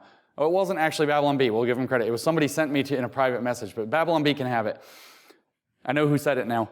And it said, if they're going to have gender-neutral toys, how are the trans parents going to know that their kids are trans if they can't dress up like the opposite very blatantly? If you don't have a little boy wearing a dress, how can you possibly know he's trans? Because they're reifying these stereotypes. And then they're using those as the basis for a culture that's attached to that race. If you're black, you have to be authentically black, which means also being politically black. If you're a member of the Hopi tribe, you better act in a particular way. You got to do certain things to signal that constantly, or you're not an authentic member, and you have to be mad about the right things and politically active in the right ways, or it doesn't count. And so they're creating this idea that there's a culture that's a very kind of singular thing that's attached to a identity politics stance, and then saying everybody of a particular identity category has to have that. That's cultural protection racket in order to do an extortion racket through this diversity industry that came up. And the whole point of it is to disrupt and dismantle dominant cultures, as they call them. What does this look like when they put it into practice? Or in praxis, as we should say? De facto hiring quotas. Rehnquist saw it. He knew what he was talking about. Critical perspectives become a qualification, expertise and diversity. So expertise becomes perverted as a concept. You can be an expert in being black, being politically black, as a matter of fact. And they can be hired based on that expertise. It's kind of one of its big ideas that it pushes, the diversity side of things, is cultural appropriation being a bad idea or a bad thing. Why? Because of the cultural protection racket. Cultures can't possibly blend. That's some kind of exploitation. The dominant culture is actually stealing from the minoritized culture and then reproducing a simulation or a simulacrum of the minority culture for its own profit and its own excitement or whatever. So you can't have Taco Tuesday anymore because that's somehow cultural appropriation and you're whiteifying tacos or something like that. Because ultimately what they want to stop is people coming together and getting along and feeling comfortable and sharing and experimenting, coming together, finding common ground, developing a common sensibility to oppose tribalism and division, because they want to create tribalism and division. It's creating countries or feudal estates out of identities, which are then understood. Identities are understood in terms of the most superficial thing. Not like, oh, my identity includes being a martial artist because it's something I do and it informs how I think. Or my identity, is a surfer. Not on this beach. No. Your identity is I'm politically black. Your identity is I'm a self-hating white who strives to be less white. Diversity training is meant to teach this in whatever it is that it's brought into. It's also used, by doing so, as I just described a few minutes ago, for the recruitment of formally trained experts on diversity or racism or whatever the word happens to be. So apparatchiks and commissars who are going to come in and reorder the policies and procedures of your organization to be compliant with this all along. And luckily the ESG overlords over there, and if they ever met in some weird place like Davos or something like that, you might know who they are. The ESG overlords over there are going to give them cookies for doing this because they know it makes these things dysfunctional. They also know that big industry, go woke, go broke. Well, it's true, except if you're huge. You can afford the cost. You can afford the cost. I don't know if this one's true or not. People should be digging into this because it'd be really, really juicy and delicious if it's true. But did you think about these weird laws, right, that we're not going to enforce, we're not going to prosecute shoplifting below $1,000 or $900 or $1,200, whatever city, right? Who benefits from that? Let's be critical. Let's do a critical analysis of that. Who benefits from that? Well, if all the stores are getting looted and Walmart and Target and all of those have to shut down, looks like all the people who live there are just going to have to buy their stuff from Amazon. Be interesting if Amazon contributed to any of the people that are enforcing those policies, wouldn't it? Wouldn't it? That's how a critical theory should work. The goal of all of this is the establishment of a diversity office and everything that they can put in there, because that's your party apparatus. That's like you're having in China, your party official that's overseeing how your business is run. They have what they call capitalism at the pleasure of the party. They call it capitalism with Chinese characteristics, by which they mean CCP characteristics, which is communist. That's very important to understand. Those people are going to oversee future hiring, so party adherence intensifies. They're going to oversee training so that this is brought more and more to the point so that all of a sudden your company is ready to split from within. A strategy to take something over you could refer to as an inside-outside strategy where you fracture the inside, put pressure from the outside, and it has no capacity to resist because it's too fractured. Imagine if you split up an entire nation's population and have them fighting about whether or not George Floyd's death was the greatest act of racism in the history of the country, and they're all fractured about that, or they're fighting over vaccines or vaccine mandates, or whether COVID came out of a Chinese lab, or whatever they're fighting over, and they're all completely fractured in each other's throats, and then you apply massive pressure like, I don't know, supply chain disruptions, cyber attacks, etc., so they can't get their act together and say something about it. It's classic divide and conquer techniques. Bringing this diversity training into your organization doesn't just polarize so they can scoop up and identify their future crop of party people and dissidents to purge. It also works in this other way, which is to fracture the thing internally so that it will fold when that external PR pressure comes. It'll absolutely collapse when that pressure comes. It's not a good thing to bring this into your organization. That's what it's going to do. Of course, this is going to lead to the massive misallocation of resources. Your company's going to be paying very highly paid diversity officers. I talked to a woman who runs a company, was talking to me about this. I think I told you about this last night a little bit. And one of the things that was demanded for them was Goldman Sachs was demanding that in order to get a high enough score to be able to play with their asset management and whatever they were doing with that, it was very lucrative for them. They were going to have to hire these diversity managers, the diversity officers. They were going to oversee how things were operating in their company, and that this company that I was talking with was going to have to pay those people rather exorbitant expertise salaries. And her problem is that their company, or one of her problems, there's many at that point already, one of the problems she was facing is our company's very small. We only have, I don't remember what it was, 17 employees or something. So now they have to hire 2 more employees at about the 3rd or 2nd highest pay bracket and incur that extra expense, or they're going to lose this biggest account.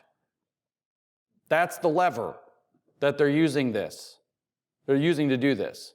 And those people are going to come in as the people who oversee hiring, training, policy, etc., to make sure it's all compliant with either DEI or ESG going forward. That's their job. It's to enforce party compliance, to make every entity in the public-private partnership play along the same ideology. Diversity is not good. But you're also going to hire not just people like that, you're also just going to hire, and it's sad to put it this way, you're going to hire by diversity. So you're going to no longer hire optimizing for competence, you're going to hire optimizing for competence given diversity. You're splitting you're introducing more variables into your decision-making process. So what you're going to have to do, just like we heard from Lewis Powell, is you're going to sometimes have to favor diversity and bring in a less qualified applicant because maybe he's into black power. It wasn't enough that the very talented black son of physicians. You now have to bring in the black power guy. You have to bring in a radical. You have to bring in an activist. How convenient. So you're going to see massive misallocation of resources. You're going to see the open door for corruption and how that's going to go, like ideological nepotism, if you will. You're going to undermine through that process competence hierarchies.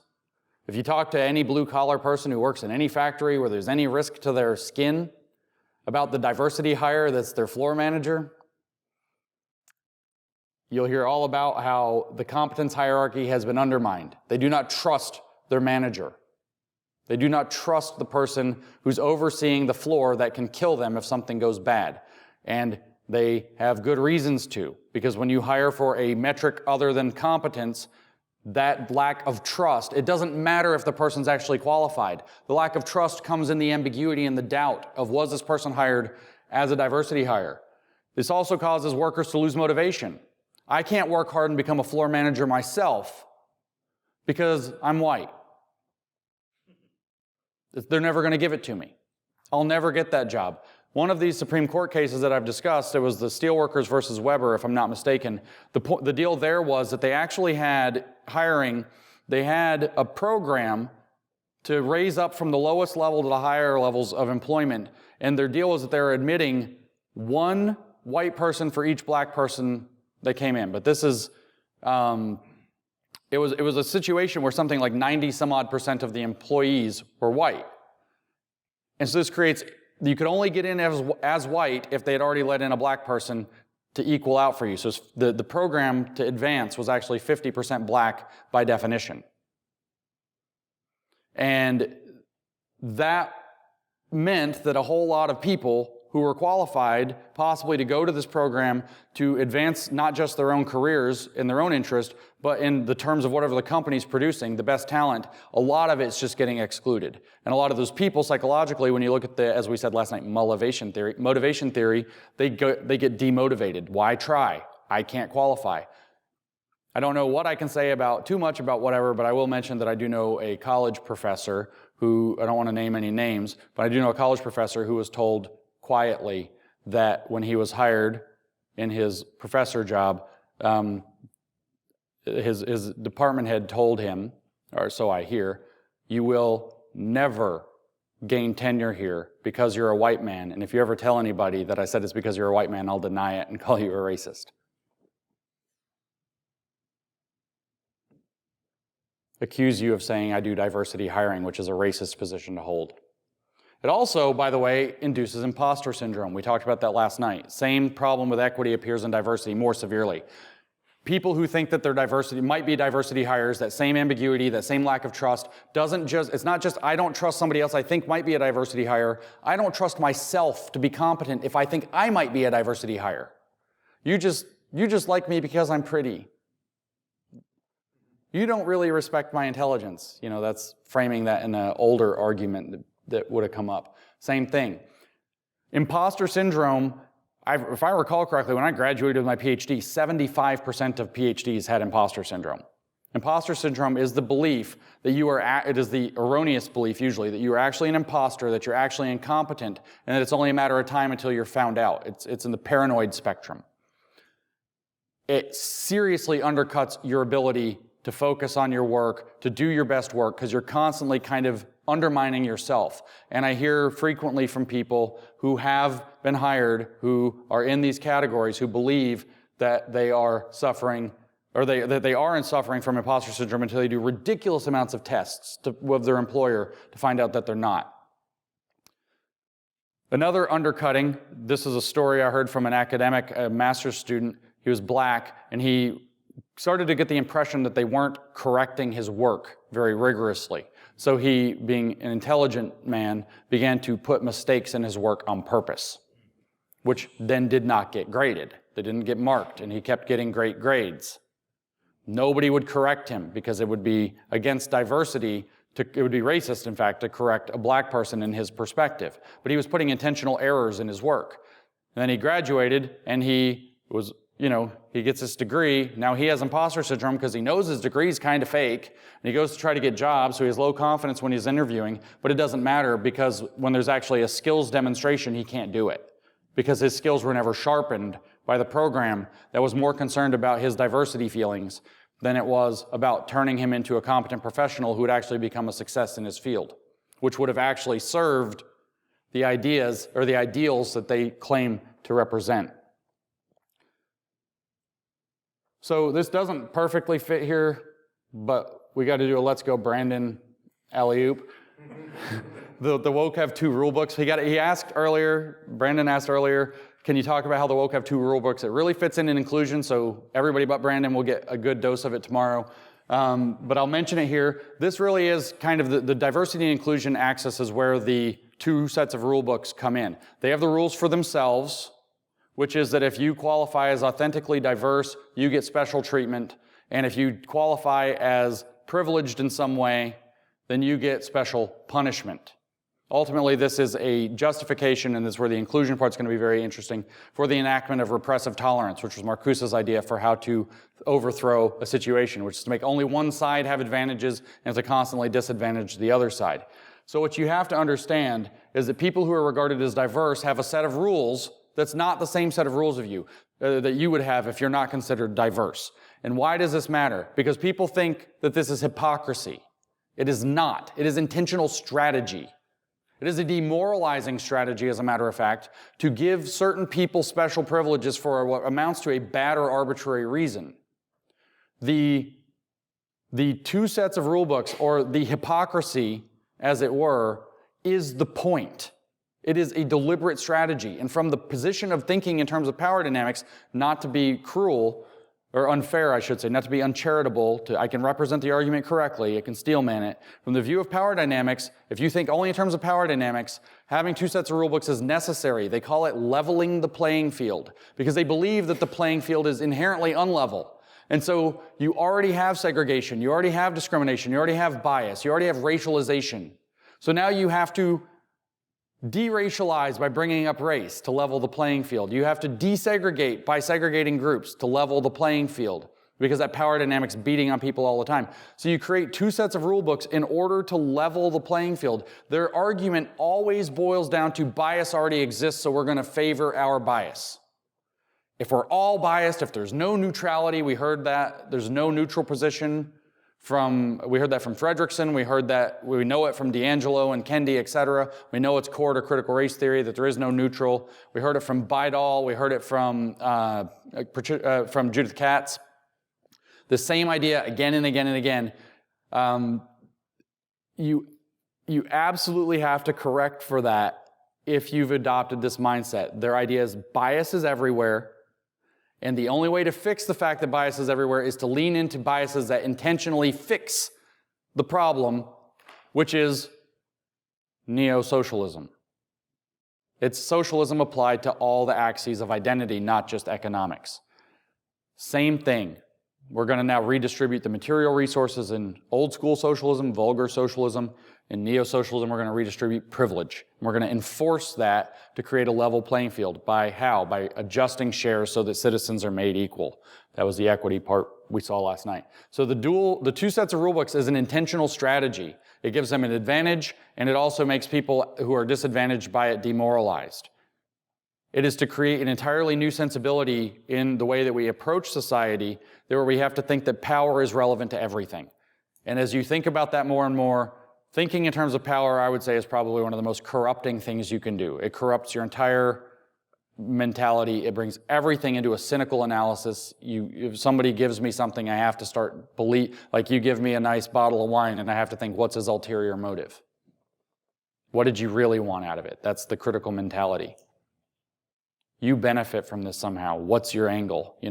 Is he just trying to buy me off? That paranoid and cynical mentality grows out of that, and it's an intentional thing. I'm going to read rather at length, I don't know how much of it, I may skip some, from Sensoy and D'Angelo to give you just a closer look at the tools that get applied in diversity trainings, and this is kind of the last chunk of things I want to read to you. Critical social justice considerations. So she's going to name a few of these. I don't know if I did just 1 or 2, but this is actually a couple of pages. This is near the end of Is Everyone Really Equal? This is a very important window into their mind, so bear with the length of it. We're doing a podcast here, you know how it works. Defensiveness as seen through critical social justice consideration. Another dynamic in this scenario is the defensiveness the students feel, this is her white fragility shtick, when the instructor points out the lack of diversity. This defensiveness signals that the ideology of individualism has been challenged. See, this cynical mindset is already creeping in. In our dominant groups, we are not socialized to see ourselves as group members, and it is common to take umbrage at the suggestion that this aspect of our identity matters. For example, to feel defensive at the suggestion that our race, class, or gender is relevant to our life experiences. So her argument is people in dominant or privileged groups never have to think about identity, but because identity category is imposed by the power system on the minoritized groups, they always have to think about identity. So it's a feature of privilege and luxury not to have to think about your race or your sex or your gender as part of your identity. If you're straight, you don't even have to think about your straightness as part of your identity. If you're gay, you constantly do. If you're white, you don't have to think about what it means to be a white person, but if you're black, you constantly have to think about what it means. And you can see what this is that cultural protection racket. We're going to say, oh, well, black people are separate and different somehow, and then we're not, the critical race theorists are the ones pushing this division rather than trying to bring in harmony. They're not trying to bring us under an e pluribus unum from many one, but we have some one that we're all part of mentality, a supraordinate identity, as that's called in the literature.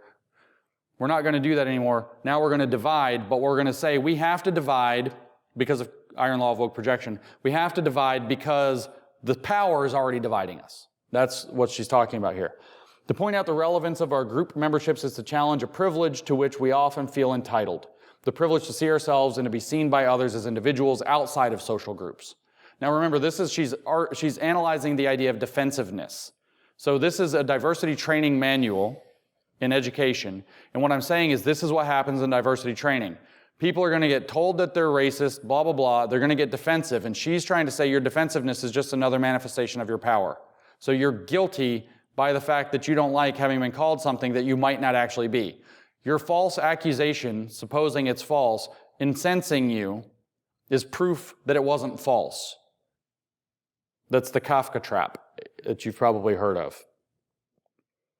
So this is also, by the way, just straight psychological abuse. There's no other way to put it. This is psychological abuse. People who are employing this in a professional capacity are psychologically abusing the people that they're doing this to. It's also cult grooming.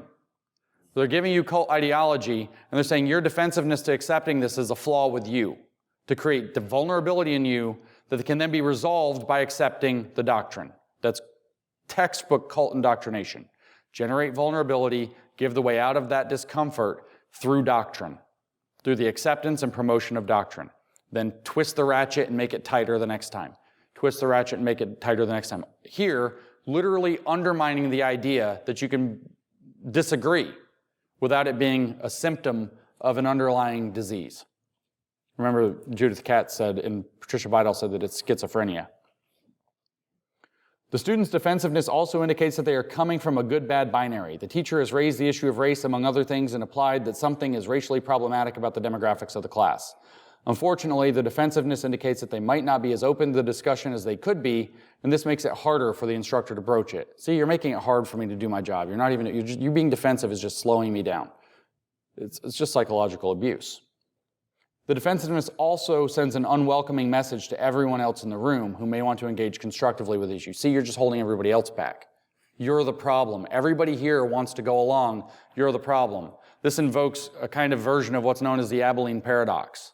The Abilene paradox is what happens when, say, the four of us or whatever get together. I don't know which four of you it is. And we're like, let's go out to the beach tonight when it gets dark. Something like this. And everybody in the group thinks everybody wants to go out to the beach. So nobody says, I don't want to go out on the beach in the dark.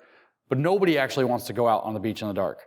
So somebody brings up the idea, were we going out to the beach tonight? And so everybody's like, yeah, we could do that. And the next thing you know, all 4 of you or 10 of you are on the beach in the dark, standing there with the crabs crawling across your toes, wondering how you got there, because nobody actually wanted to be there. That's called the Abilene paradox. Nobody wanted to do it, but everybody did it because they thought everybody wanted to do it, and nobody wanted to buck the group.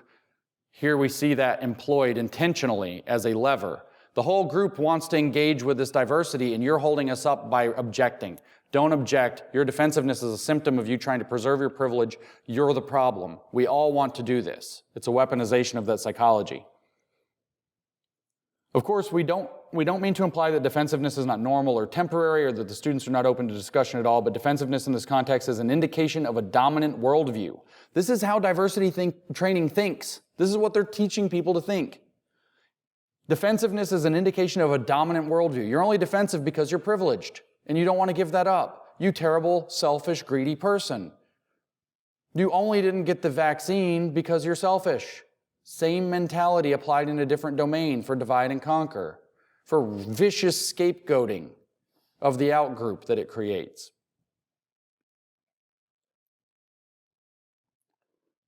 From a critical social justice perspective, defensiveness should be an indicator to us that we are falling into the good-bad binary, or that some aspect of our dominant group position is being threatened. It's a psychological problem with you that you don't want to accept our cult. And that way we can use our defensiveness as an entry point into deeper self-awareness. This is literally a thing that I heard in the Brown fragility training that I was told about from my Indian American friend. They literally accused them, they brought the brown people, because brown fragility, brown is a race now. Brown. The brown race. They bring the brown people in, and then they tell them, you're anti-black, and then they let them sit with that. They actually all made them confess to their anti-blackness. And imagine being the person who doesn't have anything to say. It's a cult trick. That was a real diversity session at a real company. They all had to confess their anti-blackness. And then they were told, if you feel any defensiveness, that's actually your alignment with white privilege. That's your brown privilege, which upholds white supremacy and anti-blackness. Your defensiveness is proof that you're complicit in this problem. They were told that. You can go read on the new discourses on the social justice encyclopedia that I made, the entries for brown complicity and brown fragility and brown privilege, and see that they really do have literature back. It's all new though. The brown ones only came out of the woodwork in the last few years, and most of the brown ones only came out of the woodwork after George Floyd died, which is really interesting. It was just white fragility, and then all of a sudden they had to throw the brown people under the bus too, when the mask came off, because they were advancing. So additional layers of complexity, they say, is another critical social justice consideration. So it's always more complex. It's simple, don't be racist. No, it's always more complex. There's always this vague complexity. Why? Because your diversity officer has the only knowledge to guide you through the complexities. This is called the guru mechanism. It establishes somebody who you have to go to in order to get the answers. Why do they want to get rid of objectivity in mathematics? Because then you have to go to the math teacher to tell you what right answers in math look like. Why do they want to get rid of objectivity in admissions? Because then they can use subjective ones where the party apparatus gets to make the decisions. It's always more complex, and you need specialists, formally trained experts on racism or diversity to guide you through this incredibly complicated thing. They try to make it out like this whole idea of power dynamics is like the Atlantic out here, this deep, huge ocean. In truth, it's actually a very large body of water, maybe a Great Lake. It's not an ocean, but it's about an inch deep. There's literally no depth to it. They want you to think it's an ocean, but it's all on the surface. And so additional layers of complexity. They want you to think it's too complex for your pea-brained, lacking epistemic authority, privileged mind to grasp, so you have to listen to them. Robin DiAngelo, she'll tell you. She knows. She knows all about racism. Now let's imagine, she says, this is complexity, that the person who points out the lack of diversity is a person of color, or a member of any other minoritized group who is not represented in any significant way in that setting. In this case, there are at least two key dynamics to consider. So here's the scenario. Somebody objected to the diversity training, but it was a person of color, or some other minoritized group member. It's not a white person. The privilege argument isn't there. So now we have to go to additional layers of complexity to say how they're still bad. This is why Kanye ain't black anymore. This is why Larry Elder is the black face of white supremacy. We have two key dynamics to consider. They're very complex. The first dynamic is the risk it takes to bring up an issue of critical social justice to dominant group members. See, they're afraid to say that they actually experience racism in front of people, because then racism will probably increase, because dominance always asserts itself. The risk it takes to bring up an issue of critical social justice to dominant group members, and particularly dominant group members who are in the numerical majority in the setting. Remember, key patterns of dominant group members include: they are usually not aware of injustice and or deny its existence. They're defensive about the suggestion that it exists. They don't like to be reminded of forms of injustice that benefit them, and they tend to lack the humility to listen to minoritized groups. That's what they're teaching in your diversity training. You think that's going to make life better? These patterns make it very difficult for minoritized people to speak out. That's why you have to have a critical mass of them. That's why we need more diversity, so they can feel comfortable being radicals in the office. You get enough radicals and you can't stop them. Turns out to only take 3.5%. Based on well-grounded past experience, they are likely to be acutely aware of the risks and know that they are outnumbered and unable to count on anyone else in the room to support them. That's, of course, just absurd in the present environment. The room polarizes in every single case, and half the room, almost usually literally to the letter, supports them, sometimes far more. Look at what happened with George Floyd. Every company on the planet, I think, every government agency, everything, every university's writing boilerplate that was so similar that people thought that they were distributed from a central source. Absurd. Even if there's a dominant group member in the room who understands the point being made and the importance of engaging with it, if they play it safe and don't use their position to support the person who raised the issue, they are de facto supporting the unwelcoming climate in the setting. So if you actually are a dominant group member, you now have to take the side of the person of color who raised whatever issue. A second key dynamic to consider is that dominant group members tend to dismiss the voices of minoritized group members as representing special or biased interest, angry and disruptive, emotional and illogical, and therefore unworthy of consideration. When the minoritized person is the instructor of the class, the chair of a meeting, or the facilitator of a session, their status of temporary authority will be overridden by their rank as a minoritized group member, and any expertise they bring to the discussion may be quickly dismissed. So you can tell these people are utterly obsessed with thinking about race and racial power literally all the time in every situation, and can't conceive of the idea that other people don't. And that's what they teach in diversity training. This is straight out of a book that's used to teach diversity training in education. To educators. Is Everyone Really Equal? By Uslam Sensoy and Robin DiAngelo, 2012 in the first edition, which is the edition I prefer. Because I have it. No, actually, because they lay out right at the beginning. Conspiracy theory time. The very beginning of the first edition is like, we are unabashedly neo-Marxist. Here's what neo-Marxism is about. We use critical theory. Here's the Frankfurt School. Here's postmodernism. We're into it with all these guys. That's like pages like 4, 7. Unabashedly identity politics, blah, blah, blah. And now that stuff appears on like page 58 in the second edition. So I seriously think the point of the second edition was just to bury the lead. To stick it 50 pages in so that nobody picking up and flipping through the first chapter is going to pick up on the fact that this is a ridiculous Marxist education book. So she then explains critical social justice perspective. She says, in order to constructively interrupt the dynamics of oppression in this scenario, the following perspectives and skills are necessary. So this is what your facilitator of your diversity training is going to use. This is what your diversity officers are going to force people to employ to resolve anything that comes up.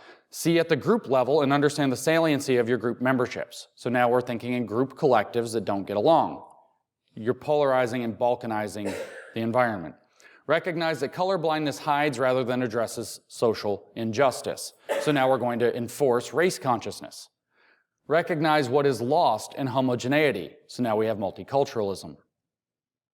Move beyond good-bad binaries. I'll just laugh at that one.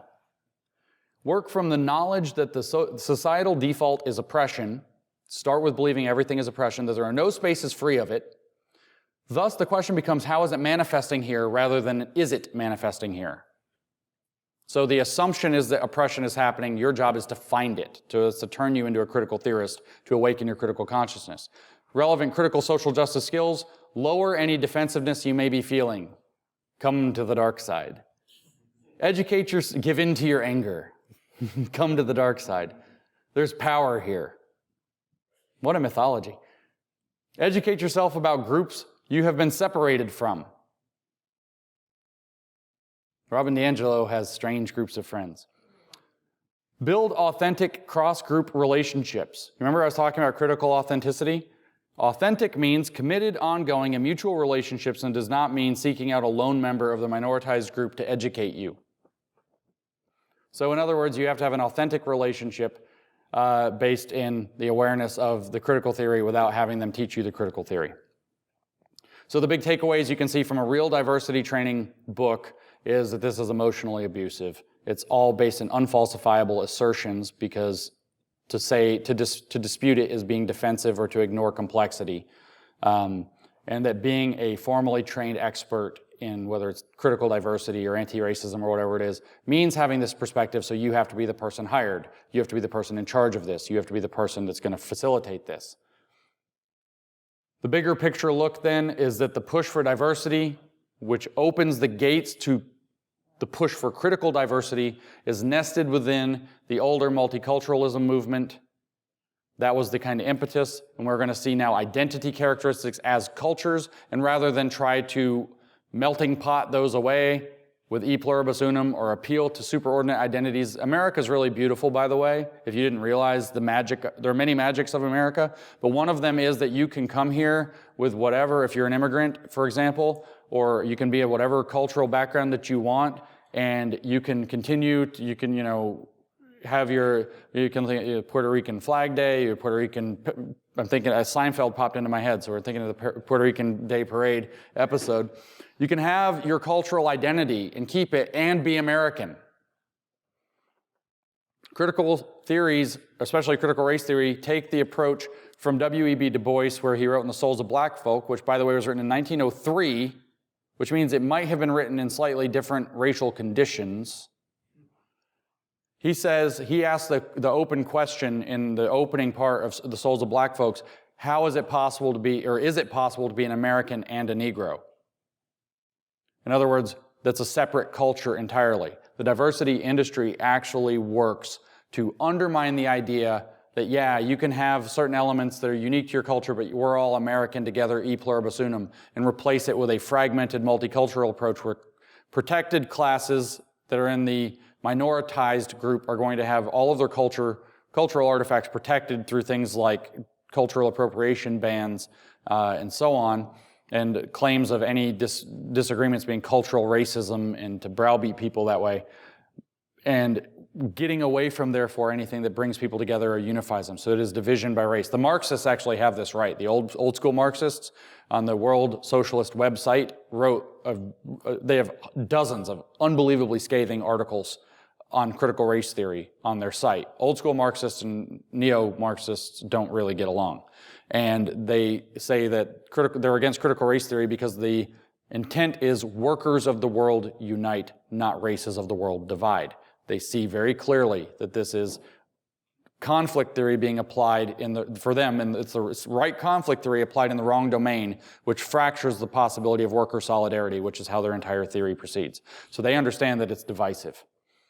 Multiculturalism, by the way, just to say it for once on tape, is a failed project. It's not the same as e pluribus unum pluralism, where we have a superordinate identity, but we celebrate who we are, or where we come from in whatever ways we think are fitting.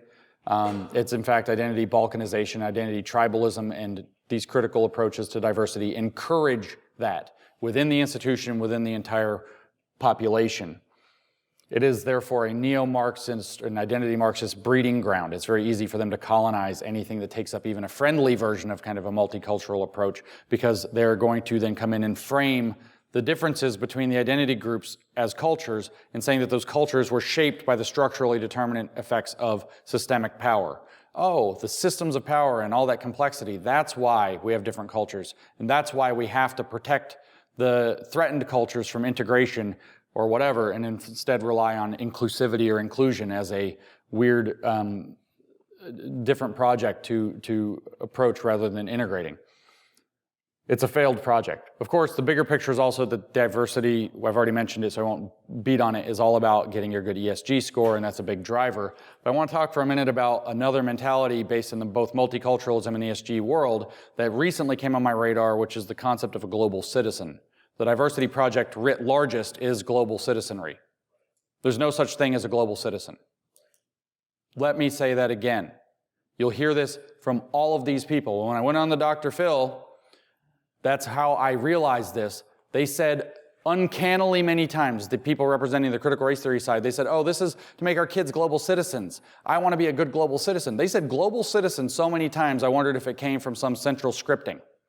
I was sitting in the back in the green room waiting very furiously for my turn to come out, listening to say global citizen, global citizen, global citizen, so many times that it was weird how many times they said global citizen. And I thought, there's something to this. And I sat for about 2 seconds, I was like, there's no such thing as a global citizen.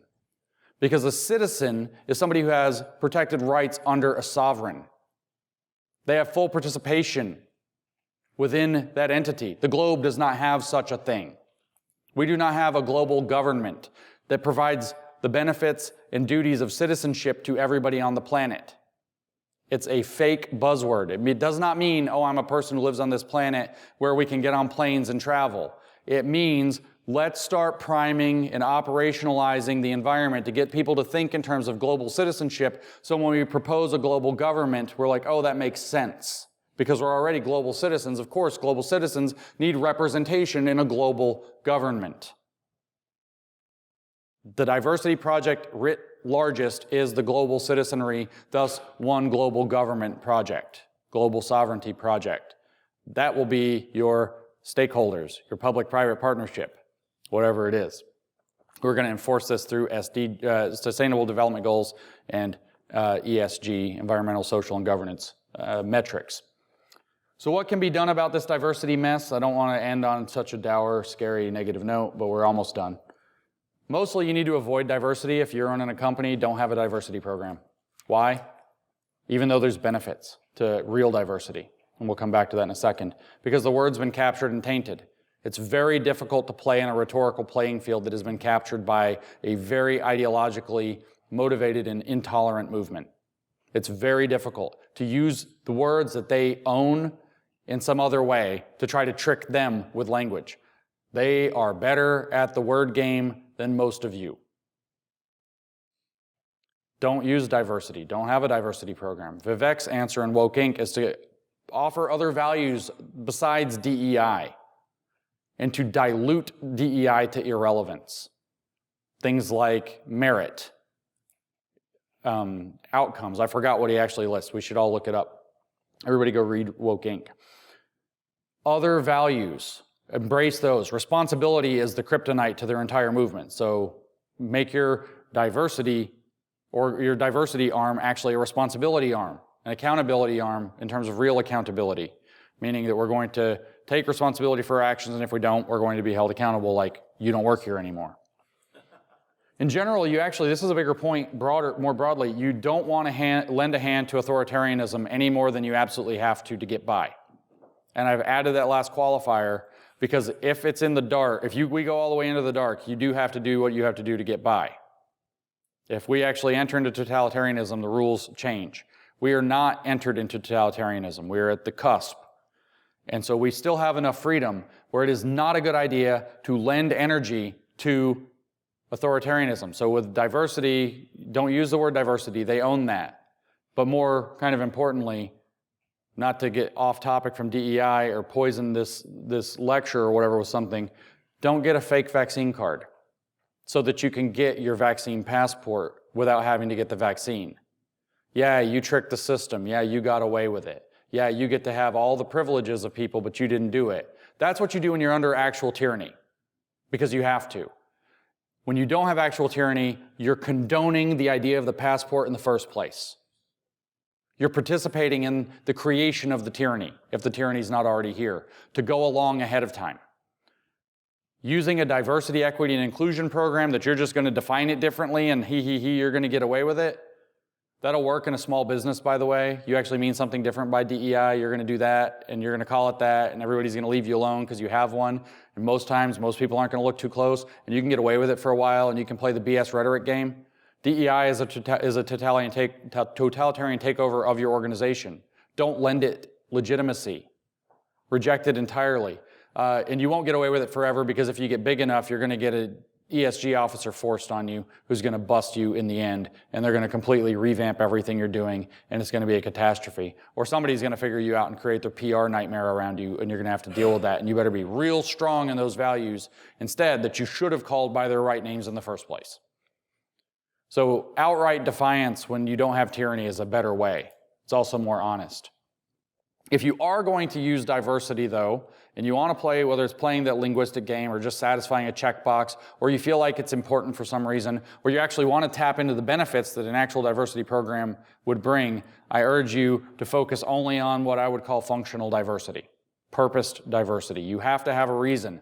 Why are you bringing in somebody with a certain diverse characteristic? That's what Powell was trying to do very clumsily, unfortunately, in the Bakke decision, so far as I can tell.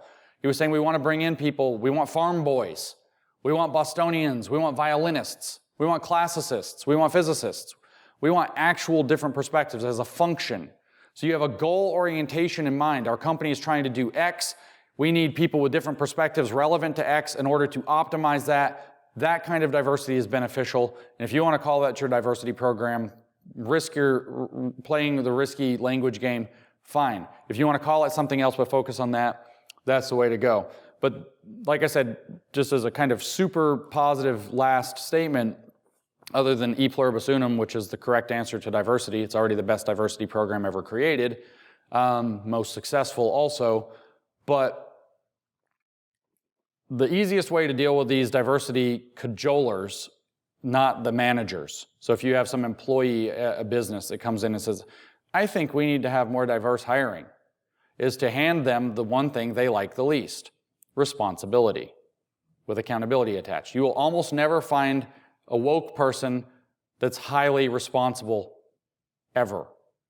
They don't want to take responsibility. They want more diversity in the business, but they don't want to do it. So if you give them a responsibility with an accountability line, you'll break them. I know this because I've talked to a CEO of a company, or actually a president of a company, it's different, I guess, that actually did this. The DEI stuff started up in his workforce. He saw it coming. He knew right after George Floyd, he knew it was a bad deal. He didn't want to do it. The white suburb moms, a couple of them came to him. We need more talent from different racial groups, whatever it was. And he said, great idea. Let's have a meeting.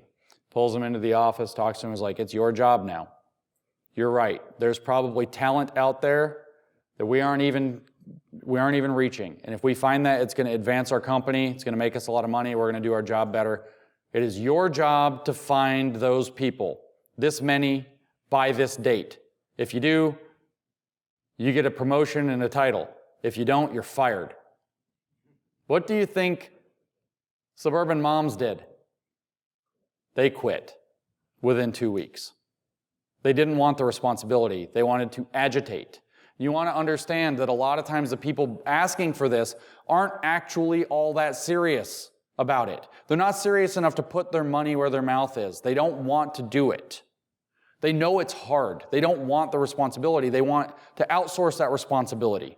So if you meet this, and this is the antidote to the diversity thing, other than focusing on individualism, obviously, and merit and so on. If you put it in terms of responsibility, it actually breaks down a lot of what they're doing. And one of the magic tricks with that is if somebody's asking for it, it's their job now. And if they can't do their job, they're fired.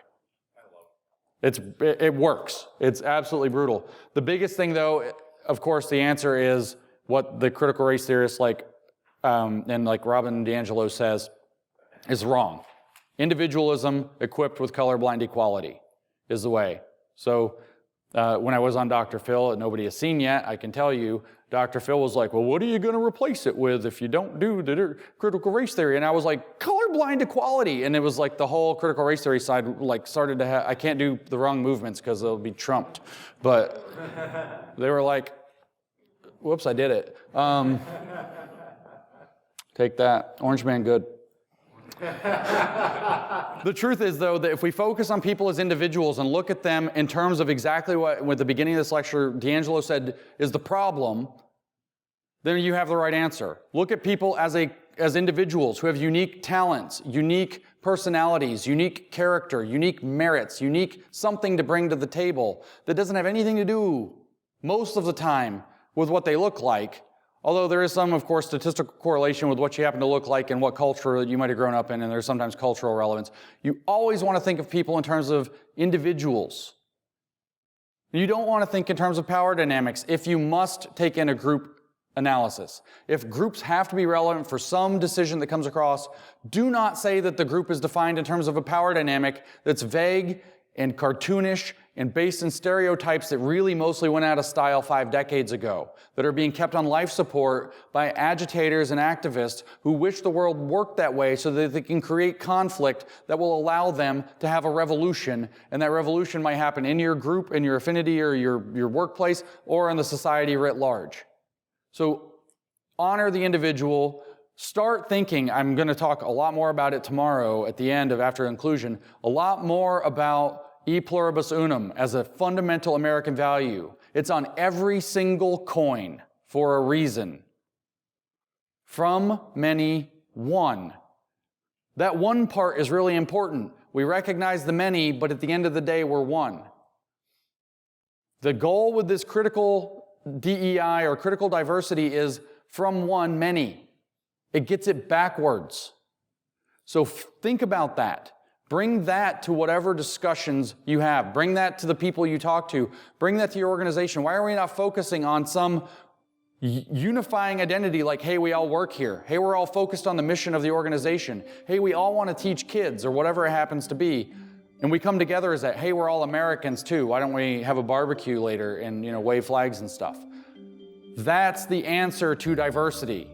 E pluribus unum, which, like I just said a minute ago, is already the most successful diversity program ever instituted on the face of this planet. So that's where we'll end for diversity. We'll pick up with inclusion tomorrow.